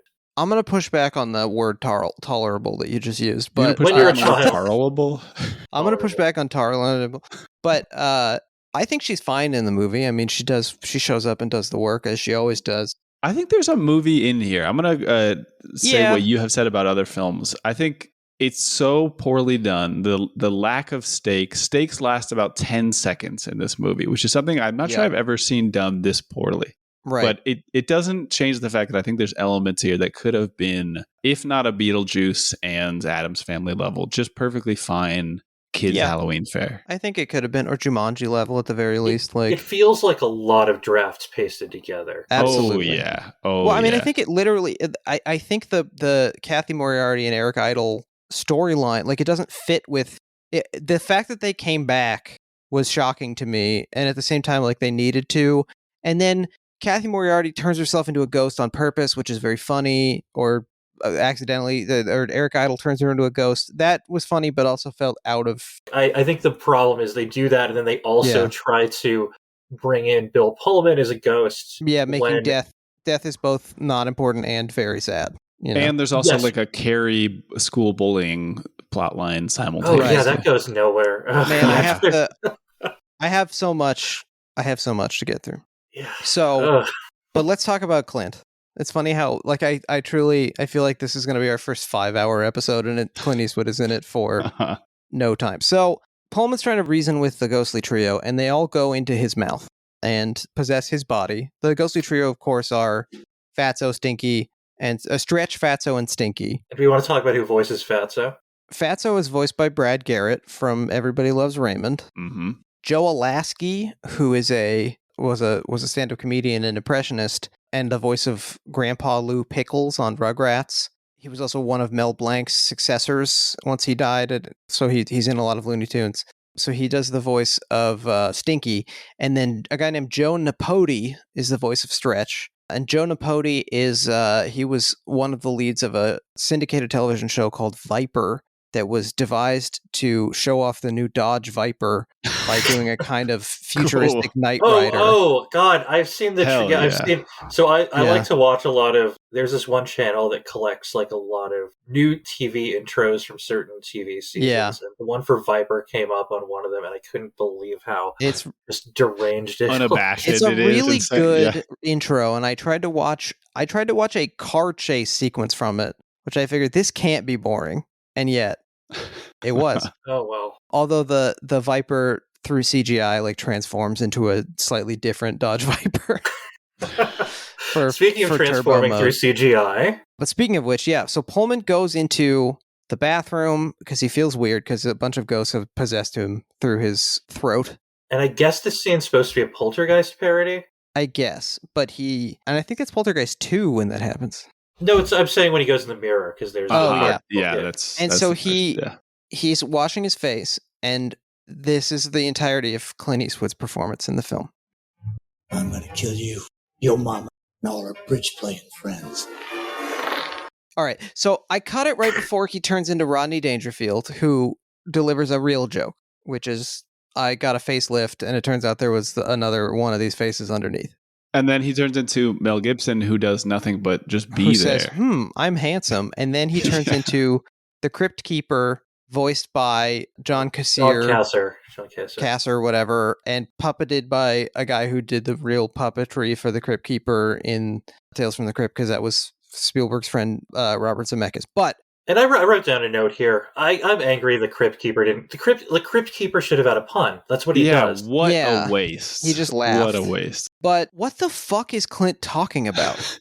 I Googled this immediately. I was like, too. Wow, I have a Clint Eastwood podcast. And is he referencing, somehow is there a film of his I haven't seen? So here's what I could figure out. When you Google this, you probably saw this too. You get a bunch of people talking about, hey, do you remember Clint Eastwood is in Casper for like BuzzFeed type shit? That's correct. And then the phrase, all her bridge playing friends, brings up so many funeral announcements. Yes. Yeah. Yep. I was about to say, mostly what comes up are real life deaths of people. Yeah. But okay, so we can go through it like break this down phrase by phrase because it's all interesting. Close reading. He says, I'm gonna kill you. Who is he talking to? Is he talking to Pullman? Is this the ghost talking to Pullman through the mirror? Not really an impression of any type of line he's ever done. Even his like hard, dirty, hairy lines. He says more subtle stuff than "I'm gonna kill you." Yeah.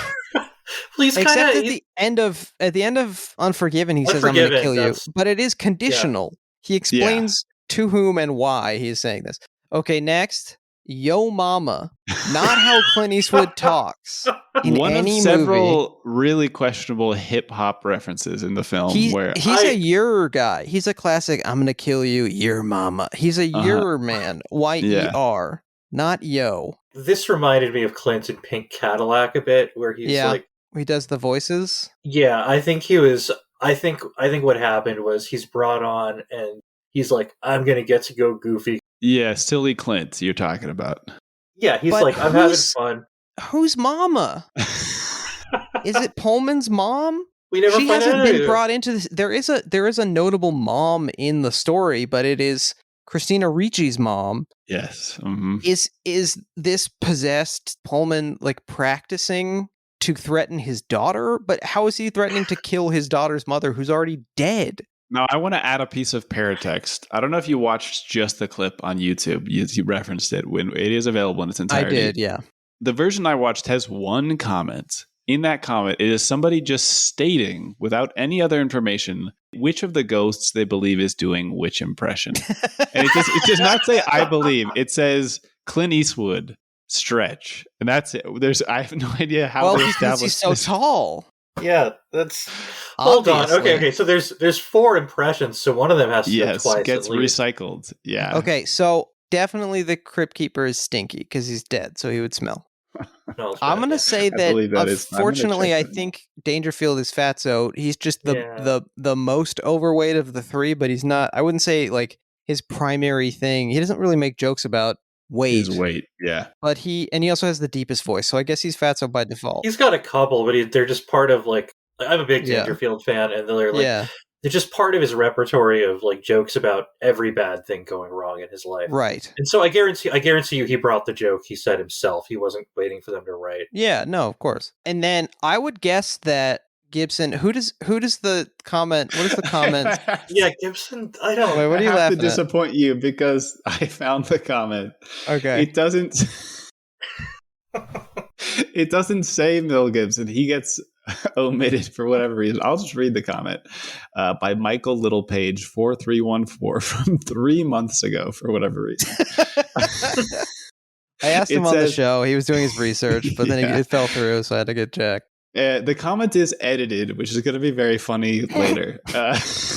So it says Clint Eastwood stretch. You guys predicted all of these correctly up until the end. Rodney Dangerfield, fatso. Crypt Keeper, stinky. Devin Sauna, Seek, Casper. Now, okay, so the Devin Sawa impression at the end of the film. So that's what this guy thinks, that Casper is just doing an impression of his favorite child actor? Would hope so. From Little Giants. Yes, exactly. The only other films he's done at this point. Yeah. Little Giants, shot by Janusz Kaminski, who also worked with who just previously worked with Spielberg on Schindler's List. So because it's an Amblin picture. Yeah. Little Giants. That's crazy. That is so good, Ian. Thank you so much. That tops my previous favorite YouTube comment. One time, my friend Bob and I were watching videos of Bruce Springsteen live shows or something on YouTube, and somebody had just commented, apropos of nothing, "I am the mayor of a small town." Also good. Just also good. Damn. God. Okay, so then he says he's going to kill Yo Mama. Yep. And all her bridge playing friends, which is, I mean, a mother or grandmother stereotype. Right. And it's like it's sort of an old people joke, but he's old. Yeah. I think he could. Okay. It hadn't happened yet, but I think this line could have fit into Gran Torino. Sure, he's got a Walt Kowalski vibe to him. Yeah. That's the only one of his movies where I could conceivably believe him saying this. Well, and at the end, Little Richard is performing the Casper, Casper theme song in character as Walt Kowalski. So that would make sense. What the fuck is he talking about? No one plays bridge in the movie. No one mentions bridge in the movie. Is it? I mean, bridge. Sometimes bridge is in the newspaper next to comic strips, one of which might have been Casper. And there are newspapers in the film, clippings of Casper's real-life father. I used to read all the newspaper comic strips, including the bridge column, and I never learned how to play bridge. Yeah, me either.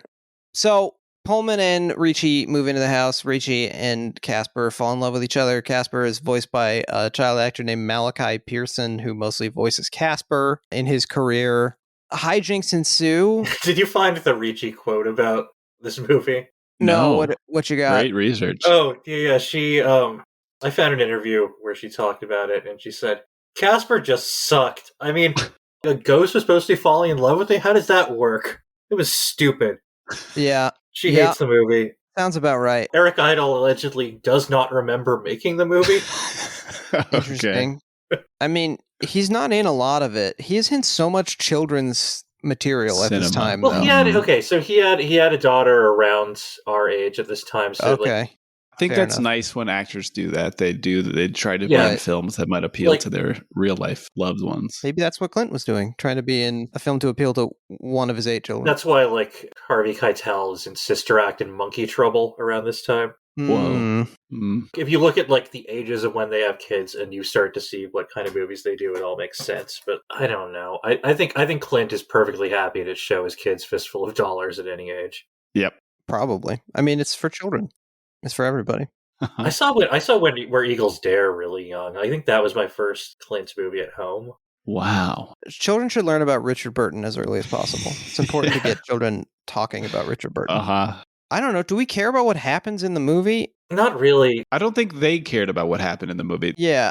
There's a bunch of Spielberg dad-kid stuff, which I wanted to talk to you guys about. I am a defender of Spielberg's, what I would say, his actually great films. You guys seem to just love the anything he Fablemans, makes. You mean? I certainly do not. Jack, we have an ongoing bit on the show where Ian pretends that he doesn't think The Fabelmans is a masterpiece, and and I've carried it into my real life, and I've told every person I've ever met that I think Fabelmans is fine, pretty maudlin. I like Fabelmans.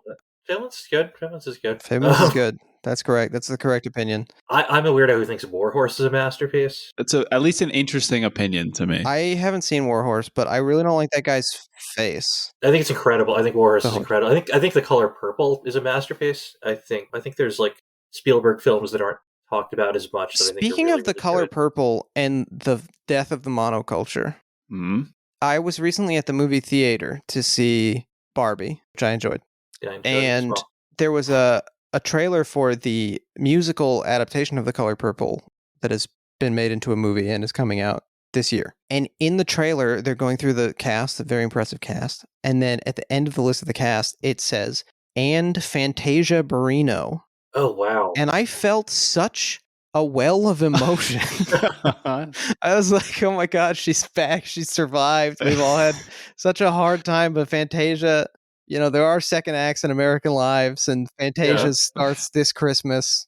Damn. Speaking of pop music, I do want to talk briefly about Jessica Wesson, plays Amber, the bully girl, bitch girl. One of basically. These absolutely dead ends in the film. Yeah. Yes, she has a terrible line reading that I couldn't believe. It's something like when she's like planning with her boyfriend Bully, and he says something like, "We got the plan worked out," and she says like, "Don't worry, it will happen." It's just this awful. Yeah. Like, how do you not overdub that? Is she like somebody's kid? What's going on here? So she is retired.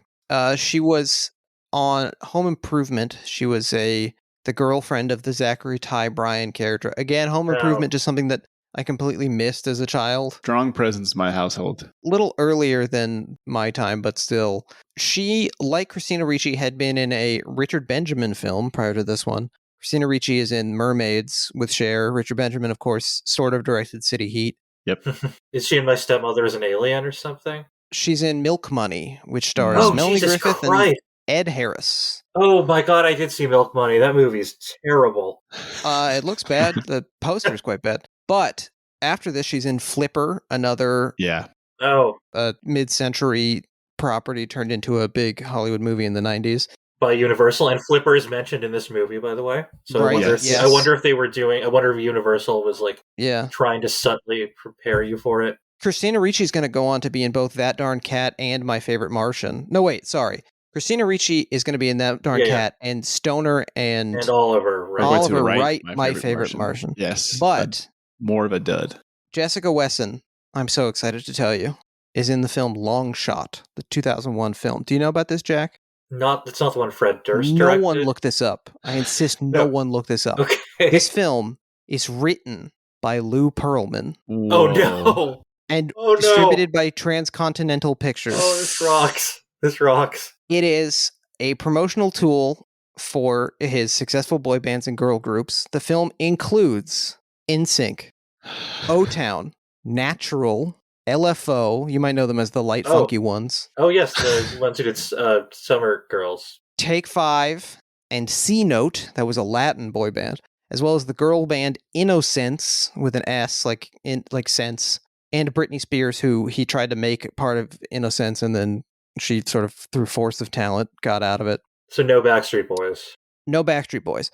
Of course, the film recounts the tale of a young boy who gets caught up in his brother's activities as a gigolo. And it involves some kind of insider trading scheme. Whoa. And also... So it's just about stuff Lou Pearlman did. Exactly. Is it aimed at Pearlman's like federal investigators or his child fans? It is. It also stars Paul Sorvino, Antonio Sabato Jr., Gilbert Gottfried, Zachary Ty Bryan, Danielle Fishel from Boy Meets World, Louis J. Pearlman, Kenny Rogers, who had collaborated with Lou Pearlman on a country boy band, Casey from Sunshine Band fame, Kevin Eubanks as a jazz club performer, Dustin Diamond, Jermaine Jackson, Tracy Bingham, Lou Pearlman's cousin, Art Garfunkel, whoa, and his I didn't know that. Yeah, neither did wife and child or something. Chick Hearn, the longtime LA Lakers announcer, Is this like a Mad World style film? How is this is possible?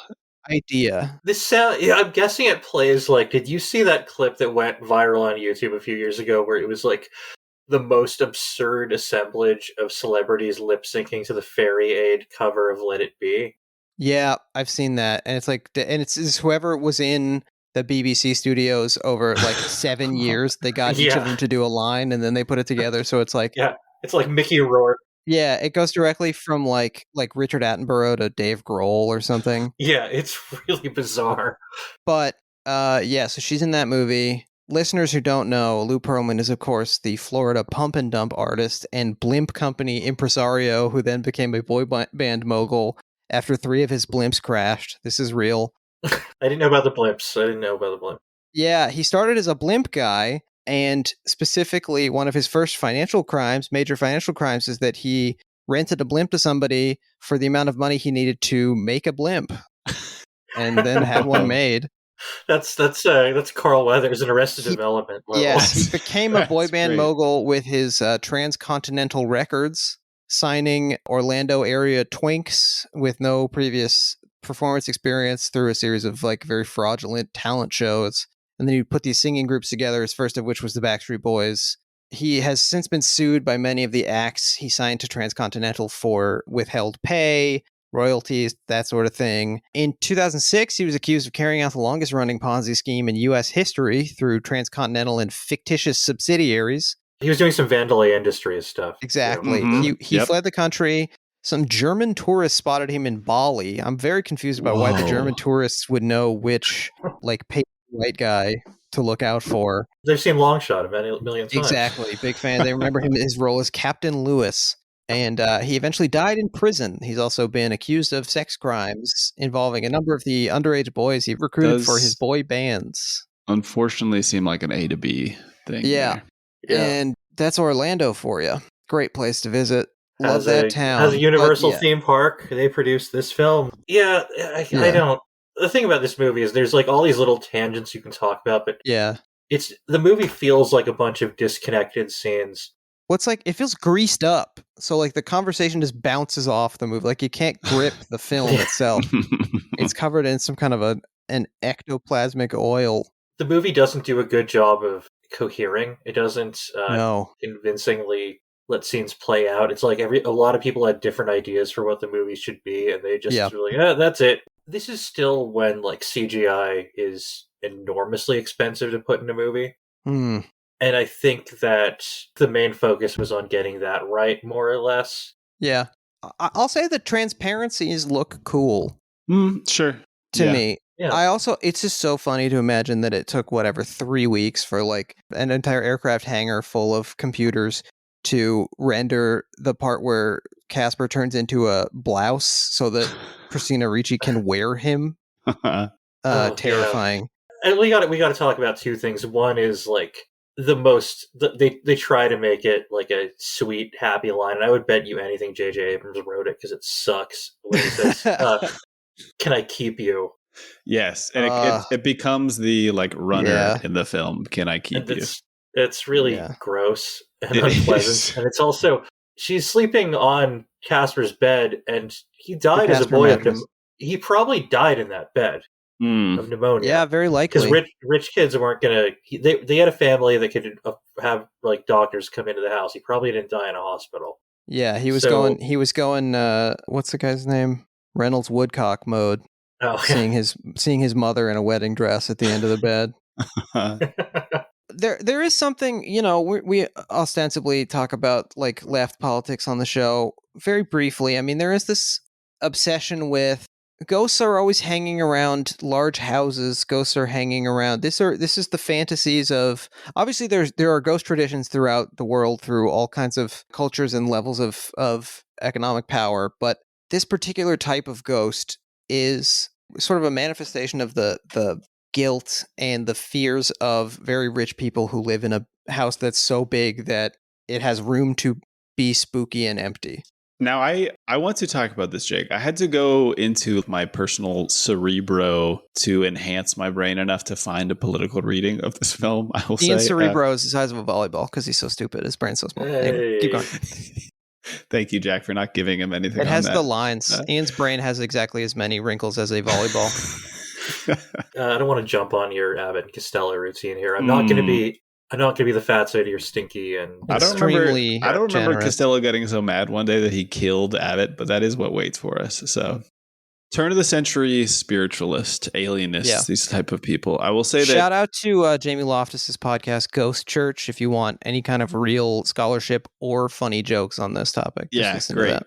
Much smarter. I will say that I was a little bit surprised to learn, because I'm with you that the customers for these people, the clientele tended to be pretty close to like Gilded Age baron types. However, it seems like spiritualists themselves, although this could be spiritualist promotion 100 years on, but it seems like they were pretty closely associated with vaguely left-wing movements at the time, including the suffragettes. There was a bunch of support from spiritualists for the suffragettes, as well as slavery abolition. Oh no, this is true. I've heard Penn and Teller talk about this. And love those guys. Gonna have them on the pod soon. It was largely like when there are wars and when there are dark, horrible moments in history, and spiritualism really becomes popular because there's large numbers of people who know a lot of people who've died. Right. And so it becomes like a bomb that people can talk to. And famously, Houdini was one of the first people to expose spiritualism and seances. And I think that continues. I mean, we have in left currents today, and I don't mean this in a belittling way at all, but I think there's a reason that people who are seeking out some kind of liberational politics or reparations or any kind of solution to a ongoing situation of oppression, they're also attracted to tarot or astrology or things that can help them locate any kind of meaning in a world that is I think rejecting this is them. Not to get all Richard Dawkins, and I really don't want to, but like I sure hope you don't. This is the appeal of religion also to many people who are in circumstances that are so fucking awful that you're like... But religion historically has already developed into a giant institution that itself oppresses, but I think spiritualism is so anarchic that it allows a different path. So I'm going to pop in and say that this Casper is part of, and something you see a lot in the 90s is like this sort of, there's a lot of movies and a lot of TV that follows this sort of depoliticized pop spiritualism. And some very good, like Ghost is a good example. Mm-hmm. I would say The Sixth Sense is a really good example. Cannily made movie made by somebody, Shyamalan, who is tapping into something he knows is really like an undercurrent in the culture and making it as good as possible while also giving you a truly scary ghost story, which we hadn't gotten in a while. And I think Casper is like a half-assed version of that. It knows that if you drop in this stuff about a dead mom and... What is Casper's unfinished business? Yeah, because if she vanished... Yeah, so Kathy Moriarty vanishes as soon as she says she has no unfinished business. Yeah. But Casper doesn't. Well, they vocalize his unfinished business as initially being spending time with his father, who was left alone and extremely bereaved. However, his father has presumably been dead for 70 years or 50 years. So, where's his dad? Because his dad's unfinished business is he didn't fix his ghost son. Yep. Yeah, he should be there. There's a lot that doesn't make sense about this movie. And you think it's clearly supposed to set up a parallel between him and Bill Pullman, and this is one of the really weird things, is that when he dies, it's like a clear like cartoon gag. Yep. For some reason, he's in a bar that is for some reason on the edge of a cliff. It's an open trench. It's like an open trench. Right, it's an open trench that's right next to the bar, but right. So that's treated as a clear joke, and then he comes back, and then I guess for some reason he has amnesia when he's a ghost. Right. Well, so does Casper. This is the closest thing to an actually interesting emotional beat. This felt like of Clint Eastwood filmography, talking about like memory as identity formation and the fact that your past defines you unless it doesn't. It's not like Clint Eastwood hasn't made movies about people being haunted by things that have happened to them. Yeah. High Plains Drifter is a ghost movie. Exactly. Yeah. Exactly. Unless you ask Clint Eastwood, but yes, I agree with you. Yeah. Yeah. Yeah. I haven't seen Hereafter, but I assume it's a ghost. The Beguiled is like a ghost movie without a ghost. Right, it's a haunted house movie, but it's haunted by a man. Yeah. But Ian, you were saying that the movie is almost interesting for a second? Sure. Well, just this idea that Casper his identity is fully post-mortem and it doesn't represent the person that he was because he can't remember the things that mattered to him. He says you just stop caring about things and that's why you forget, which I think is borderline poignant. To me. Yeah, there's an idea there. It seems a little cribbed from Stephen King's It. The idea that you forget things you forget the things that matter to you as you go on. Well, and sexualizing a young female child, also a big part of it. So shared currents. That's a really good point. And like a loose collection of horror movie references and signifiers that don't actually add up to anything, I would say. Also, I'm not a big Stephen King's It fan. Oh, on the book, I'm a huge fan. I'm a huge fan of the book, but I like it how short it is. You can get through it in a day. No, it's probably in my top 5 King books. I think all the sexual stuff and all the horror movie stuff has a purpose, and I think it actually does have a great. We don't need to turn this into a Stephen King, even though Stephen King is mentioned in the movie. So there we go. He is. I have basically one more thing to say. I have 2 more things to say about the movie, and that's just me. You guys, I don't know if you guys have additional great stuff to say, but did you know? I've got some great did you knows. So Sherry Stoner was also an actress, and she was the reference model for Ariel in The Little Mermaid. There is a ton of video of her in like a red leotard doing all the stuff that Ariel the Little Mermaid does, making the biggest, broadest faces you've ever seen. Apparently, she bites her lower lip a lot, and Ariel does that too because it was in the reference footage. Interesting. She also was, as we've mentioned, was a writer on Tiny Toon Adventures and Animaniacs, where she created and voiced the character of Slappy Squirrel, who is a sort of Norma Desmond squirrel who, Roger Rabbit style, like used to be in Looney Tunes. And then Deanna Oliver also worked on Animaniacs, obviously, but she is the voice of the Brave Little Toaster. In all 3 Brave Little Toaster films, of which there are apparently 3. I was a big Brave Little Toaster head. I think I will maintain that they have a distinctly unchildlike tone to them. Yeah, that's another too sad children's film for me. Van Dyke Park songs. Yeah. But Brave Little Toaster is an interesting movie. That's based on a book by the mostly adult science fiction writer Thomas M. Dish, who wrote really dark books like The Genocides. In his that sounds dark. The Genocides and The Brave Little Toaster are both in his library. Yeah, so Sherry Stoner was also the model for Belle and Beauty and the Beast. Oh yeah, and, she was just in Glendale, I guess. Just around. She was working for Amblin, and the animators knew her. And then, but also Sherry Stoner.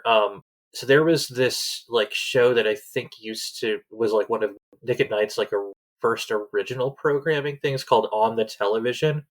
It was like a sketch comedy thing, and she was in it, and she does an old actress character named Slappy in it. Slappy was like a character she did at the Groundlings. Okay. Okay. And I think Dan Oliver was also in the Groundlings. So that's there's if you once you start following the whole nexus of LA sketch comedy groups, you see them everywhere. You see them everywhere.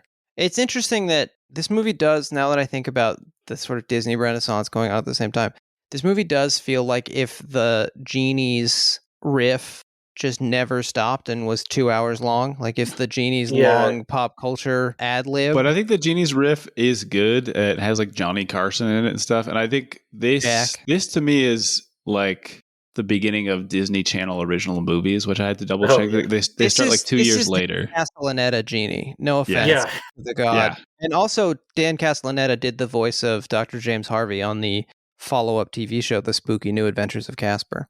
Oh, what a class. I think I watched 2 episodes of that, because I would watch any cartoon that was on when I was a kid. Yeah. Did you watch the Men in Black cartoon? Oh, I do. Not only did I watch the Men in Black cartoon, I specifically remember the episode where they almost destroy the World Trade Center. Whoa. In what year? I know about this. It was 99 or something. That was Richard Reynes did that show, so it has really interesting character designs. It's not good, but it's it looks Yeah, cool. I remember the animation being kind of cool. That and the Jumanji one and the Mummy. The Mummy I liked a lot. Yeah. Didn't everyone have really big heads on the Jumanji cartoon? Probably. And then, of course, Jackie Chan Adventures, where I believe he did not do his own voice, but he did show up for a little PSA at the end of each episode. Right. That's exactly right. Yellow Submarine style. Mm-hmm. Yeah. Oh yeah, so we didn't even talk about the Halloween party. Oh yeah. Let's finish with the Halloween party. All right, I have one other. I want to talk about the Lazarus Pit here in a second, but God, that. Yeah, the Halloween party to me is representative of exactly the type of too many drafts thing that we're talking about, because I think there is a hint, at least to me, very late 80s style film hint, that the boy bully is like reluctantly involved in this, and it seems like there's maybe some genuine sparks between, I mean, she's Christina Ricci's character is very attracted to him, and it seems like he's going to make a turn in the film, and then he barely shows up again. So the boy bully, well, he has to get out of the way for Devon Sawa. So the boy bully, I should say, is played by Garrett Ratliff Henson, who is the younger brother of Eldon Henson, the extraordinarily annoying friend from the Netflix Daredevil TV show. What's this? Froggy? Froggy. Froggy. Yeah. His friend Froggy. I hate that guy so much. This boy is fine. I don't really care about him, but he's related. But yeah, you're right. Like, this is another one of those plot lines that seems like it's going to go somewhere and then never does. And she finds a new cute boy in Casper, who, through the magic of Amy Brenneman, who explains she's an angel, not a ghost. So God is real. Yeah. She turns Casper into a real boy until 10 p.m. in a sort of Spielberg, Katzenberg style dig at Disney, like the DreamWorks kind of "we're not your grandfather's" cartoon thing. Mm-hmm. Which is really funny considering Spielberg did AI a few years later. Of course, yeah, very, very much so. He gets to be a boy. He's Devon Sawa. He's honestly pretty good casting for a human version of Casper to me. Yeah. Like, there's something very Casperian about him. He's a ghost. He's a ghostly. Yeah. Devon Sawa, of course, from a number of things, including Final Destination. He's in a couple of those. He was in another movie with Christina Ricci the same year, Now and Then. Right. Yes, he was. And Christina Ricci, incidentally, after this, is in a 1996 Showtime film called Bastard Out of Carolina, the directorial debut of Angelica Houston, her co-star from Addams Family and Clint Eastwood's future co-star in Bloodwork, as well as the daughter of John Huston. This film stars Jennifer Jason Leigh, daughter of one of the people John Landis murdered, and Jenna Malone, and was initially banned in Canada's maritime provinces due to its subject matter. Oh, and Angelica Houston's in another much better movie, This Cribs from the Witches. Yeah, yes. The Witches is good, and I think strikes the tone of children's horror much better, very effectively. You know, they're re-releasing Coraline into theaters, but they're not showing it in 3D. Speaking of children's horror, I'm gonna get on the phone with the AMC. I don't guy like that at all. I saw Henry Selick do a Q&A last year. He's a very goofy animated guy. Yeah, he looks like a Henry Selick creature. He looks like one of his. He's really fun. And they showed the trailer for Coraline, and it's clearly like it was the print that hadn't run since like 2009, so it looked pristine, and I was like, oh, this probably is really good in the theater. Yeah, I mean, they're showing it through the AMC. They're doing one of those. I think today or yesterday they were showing Enter the Dragon in a bunch of AMCs because it was the 50th anniversary. But anyway, do we have any final thoughts on Casper before we get to our closing segment? Yeah, this movie is really, it's just kind of there. It sure is. It's an inert film. And I think this is a good example of Steven Spielberg in the 90s can best be described like in the period between Jurassic Park and Schindler's List, which is obviously, he's never going to have a year that's as good as that. Yeah, his king year, yeah. Where he sweeps the box office and the Oscars. And Clint gives him his Oscar for Best Director. Oh, that's right. And between that and Saving Private Ryan, he is, the word I would use is distracted, because he's starting DreamWorks. Right. And he's trying to make that happen. And I think he becomes sort of an absentee landlord with the other properties that he's looking over. There's even a joke in an episode of Freakazoid about how he's not paying attention to the show. Good. But that's also that kind of like, we were talking about The Player, I think before, maybe on the show, I don't know. It's this kind of like Hollywood insider, and I think The Player is great Hollywood insider stuff, but there is a lot of, especially once you get into Katzenberg territory, and Spielberg is guilty of it as well, like obsession with making jokes about Hollywood and jokes about lunch at Chasen's there's or a difference whatever. between understanding what is universal about Hollywood squabbles or like universally interesting versus just forgetting that that's not the world most people live in, which I think is something that he is sometimes guilty of. Yeah, no, I think Freakazoid is like, again, it's wacky enough that you can do those kind of jokes and it's fine. Just like how, like, I think 30 Rock is a show that was able to get away with that kind of stuff. Totally. Or Arrested Development talking about its pending cancellation or like budgetary decreases and stuff. I think that's fine. But it's not like, did you watch the god-awful, like, Muppet show from, like, 2015? Oh, no, the one that was like The Office? I haven't seen it, but I'm that's aware like of it. the worst. I've never heard of this. This is our polyculture. Yeah, Ian's big into polyculture. Don't get him started. That's the one where Kermit got his...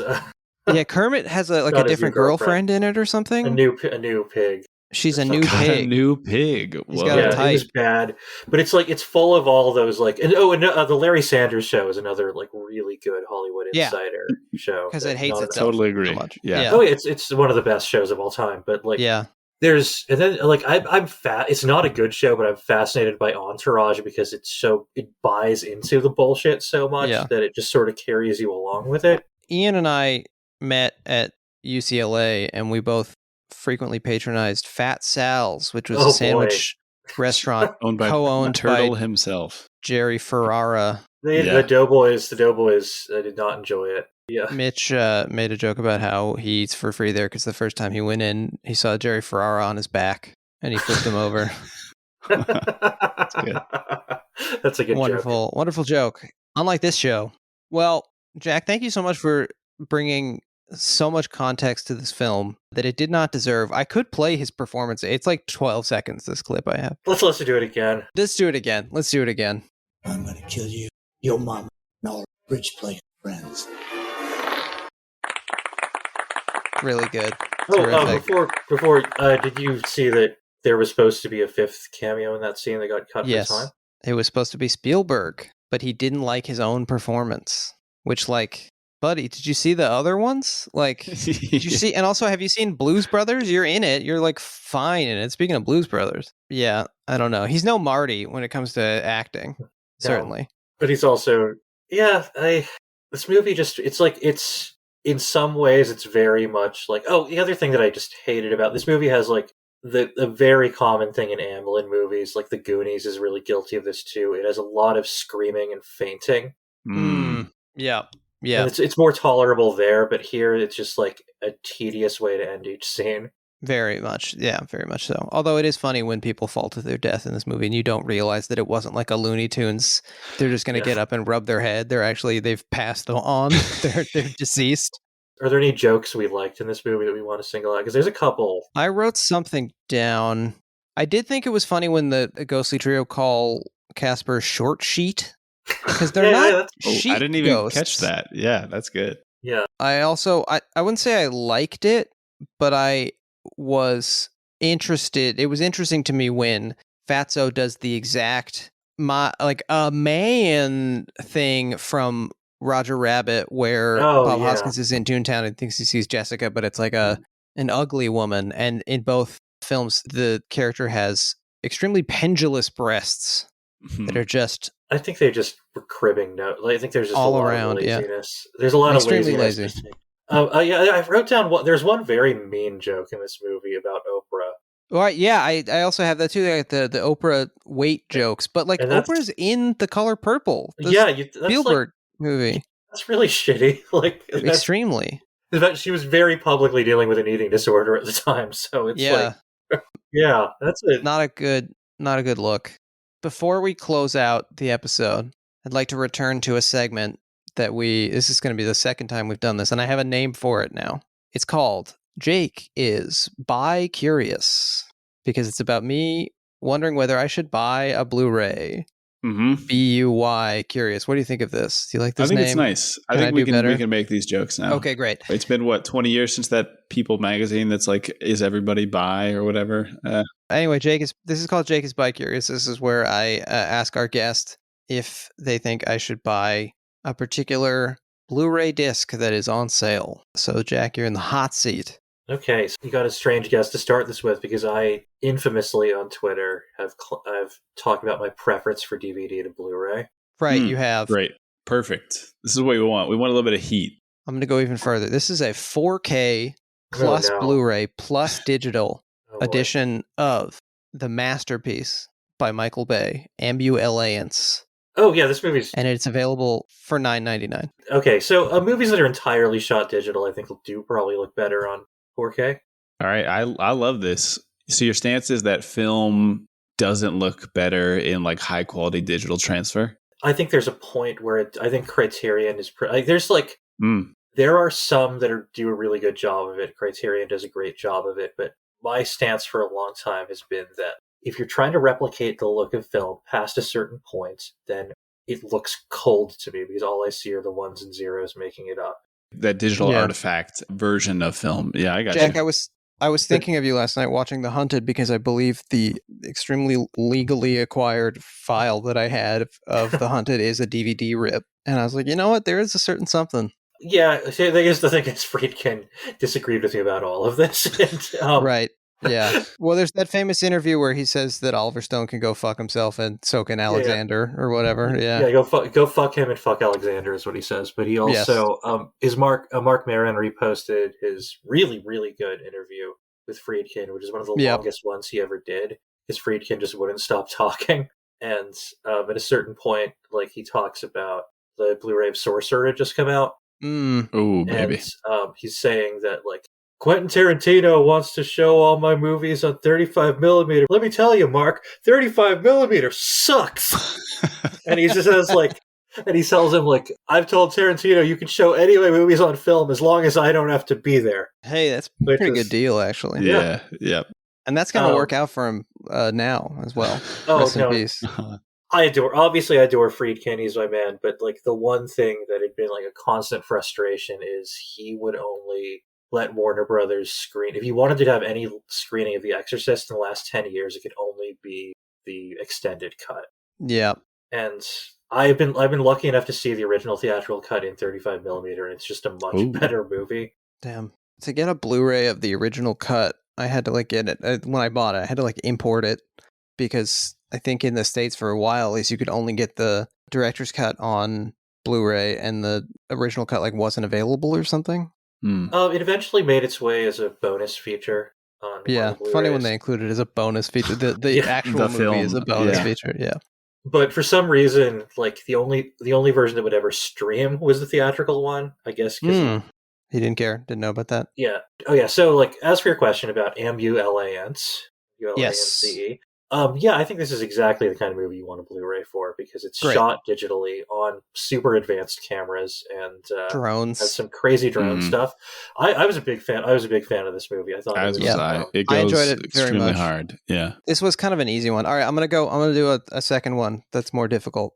This is me just letting you know. Blue Chips is available on Blu-ray for $6.99. Yeah, not my favorite Friedkin. Yeah. Like, there's just like he was a really big basketball guy. Yeah. He was offered a stake in the Celtics and he turned it down. Whoa. Yeah, he writes about this in his excellent memoir. He writes about a lot of bad decisions he made, including throwing out. He threw out like a Basquiat painting that was sent to him. And he turned down the chance to direct. I fucking hate when I do that, man. He turned down the chance to direct a music video by some guy who was starting out named Prince. Ooh, Prince from the famous Animaniacs joke. Oh, one of the best ones, which apparently only got through because Spielberg wouldn't let them cut it. That was one of the things he did, was keep them from cutting the fingerprints joke. They're like investigating a robbery or something, and they say it's a Hercule Poirot parody. Right, and they're like, we need to look for fingerprints, and like Yakko says fingerprints, and then Prince shows up and makes a little face like he's getting fingered, basically. Prince shows up, and then Dot looks at him and says, I don't think so. Oh, right. Which, like, first of all, first person ever to say that. Yeah.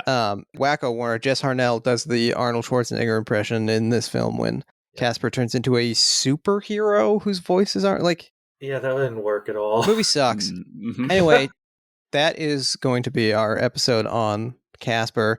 Jack Sinclair, thank you so much for joining us. Hey, thank you guys a lot. Should we do like a Should I do a rundown of my favorite Clint movies quickly? Yeah, great. Yeah. Let's do it. Can we do a top 5? Yeah. Okay, so I got my regular top 5 is pretty boring. It's just like Unforgiven, then Outlaw Josie Wales, High Plains Drifter, Play Misty for Me, it's Perfect Worlds. But so leaning toward the earlier career. Earlier and then the 90s. Perfect World in there. And Perfect World's my wild card, but for my sicko, I also sicko pick, as a director, and then as an actor, I really love I'll say obviously Good, the Bad, and the Ugly and Dirty Harry, then Where Eagles Dare, Thunderbolt, and Lightfoot. I'm a huge fan of. Wow, interesting. I'm a huge Thunderbolt and Lightfoot fan. I'm a huge Michael Cimino fan. Oh, you weren't into that one as much? I think it had some fun stuff in it. Michael Cimino's work I don't love, and then also the last 5 minutes, the huge swing that Jeff Bridges takes, I admire as a young actor, but it's like too silly to even allow. Oh, I think that. Have you ever seen it in a theater? Because it really plays. It really plays. I bet it would play. Yeah, that would be fun. That's something we got to check out. Hearing an entire crowd react to George Kennedy telling a kid to fuck a duck is really one of that sounds great. Well, I mean, the George Kennedy and of it all can't really be denied. And then Jeffrey Lewis is just like falling down. Yeah. Jeffrey Lewis, quietly extremely sad character in that film. That's a part of that I was genuinely into. Jeffrey Lewis. I'll say Tightrope is my number 5 for hell yeah. Count because he's technically it's a Tuggle, Richard Tuggle. We know he really directed it. Technically, yes. Technically. Tightrope is one of my sicko Clint picks, along with clearly not a top 5, but I love The Rookie. It's such a stupid movie. It is. That's a fun sicko pick. That's right where you want it. My late Clint pick is The Mule. Okay. Really haven't seen it yet. To see the mill. Yeah, same. I'm excited. I've seen many pictures of Clint eating pizza with Bradley Cooper at Coachella. It's awesome. Today, yeah. I like Richard Jewell a lot, but I think The Mule is his late period triumph. I think Cry Macho is better than its reputation. What we learned from basically every guest we have on is that Clint Eastwood has made a lot of very good movies, and we have picked a great idea for a podcast. And you've gotten through Casper. It's a pity about the hosts. Can I ask, what is the Clint movie you've enjoyed the least so far? Is it Pink Cadillac? It's City Heat for Jake by City Heat. Without famous country mile. City Heat's bad. For myself, the one I've enjoyed the least. That's a good way to phrase it. I liked Pink Cadillac. I don't think it's good. I just had a good time. I love Bernadette Peters, so it's really hard. Sure, yeah, she makes it easier to watch that they film. have strong chemistry. What did you think of the Every Which Way? The monkey film. Well, the second one was in contention for me for one of the ones that I maybe had the least fun with, just because it's quite long. Also, I think Every Which Way is fun. Any Which Way, I'm not sure. Yeah. I don't like Clint doing the Burt Reynolds thing. It just doesn't. Feel right to me. Ian, do you have a definitive least favorite? That's tough. I think Casper might be high on the list. Casper's there's enough nostalgia that I was more like remembering the film while I was watching it, which is not even a way to see a film necessarily. No, I don't know. I think I was surprisingly disappointed by Bird. So it's much better than most of the films we just mentioned, but I think you were ready to be blown away, and it didn't quite. It's a tougher watch for me because I just assumed that it was going to be great. Yeah, that one didn't do much for me. Yeah, I had a similar reaction. The one that I think of his whole career, I think my least favorite is probably Bloodwork. Oh wow, I think Bloodwork's decently fun. That's fighting words around here. I don't know. I'm a big Michael Connolly guy generally, so I think I just have a soft spot for the man's boneheaded. I'll have to go. I think I was in like a bad period of this is like bad Clint when I was seeing stuff like that, and Clint. One of the best things about Clint is that you come to him wherever you are. I know you're going to do the same when you eventually do your Woody Allen podcast. Curse of the Jade Scorpion, not bad. Yeah, I'm going to do a whole episode on that David Blaine special where he goes to Woody Allen's apartment. Have we talked about that on the podcast 4 times yet? This is the 3rd time it's come up at least. Jesus. Anyway. It was great talking to you guys. Thanks again to Jack Sinclair for joining us today. Would you like to plug anything besides William Friedkin's memoir? Where can people find you? Oh, I'm on Twitter, or X as we're supposed to call it now, under Laszlo's Ghost, like LAZLOS GOST, and I'll never reveal what that means because I'm not sure what it means. That's fine. We'll just tag you anyway. Style. I like it. Yeah. Yeah, but I as I said when I was on Hit Factory, I like classic Twitter user Amber E. Her bio was creator of nothing, writer at nowhere. Good. And that's sort of what I'm doing now. But I do. Right. Sort of a ghost who lives in the internet. Yeah, no, I do. I have things I'm working on, but they're secret for now. I'm doing writing projects for others, but they can't be announced. Nice. Thanks, Jack, for being here. Ian, it's been great having you on the pod. Maybe we can do this again sometime. Genie, you're free. Yeah. Okay. Yeah. Remember, Ian's the Dan Castellaneta Genie for sure. Remember to subscribe, rate us, write a review. Helps us on the algorithm. If you like the show, tell a friend, tell your dad. Email a link to your old boss. Follow us on Twitter and Instagram at Pod Casty For Me. If you have any comments, questions, or concerns, or you're interested in co-hosting a two-person Clint Eastwood podcast, you can email us at podcastyforme@gmail.com. Thank you to Jeremy Allison for our artwork. Happy birthday. Next week, much like in 1995, next week is The Bridges of Madison County. That's a big blind spot for me. I'm excited to watch the film. It sounds like it will destroy me emotionally. It's really good. I'm excited. I'm reading the book. So far, it is pretty good.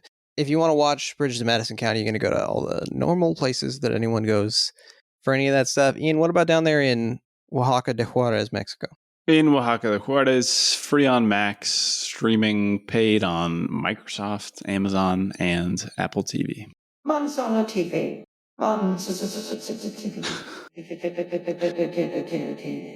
Another easy one for me. This is, of course, the principal kidnapping victim in Silence of the Lambs, speaking from the bottom of the well. This is Brooke something. No, you're gonna have to go again. Manzana TV.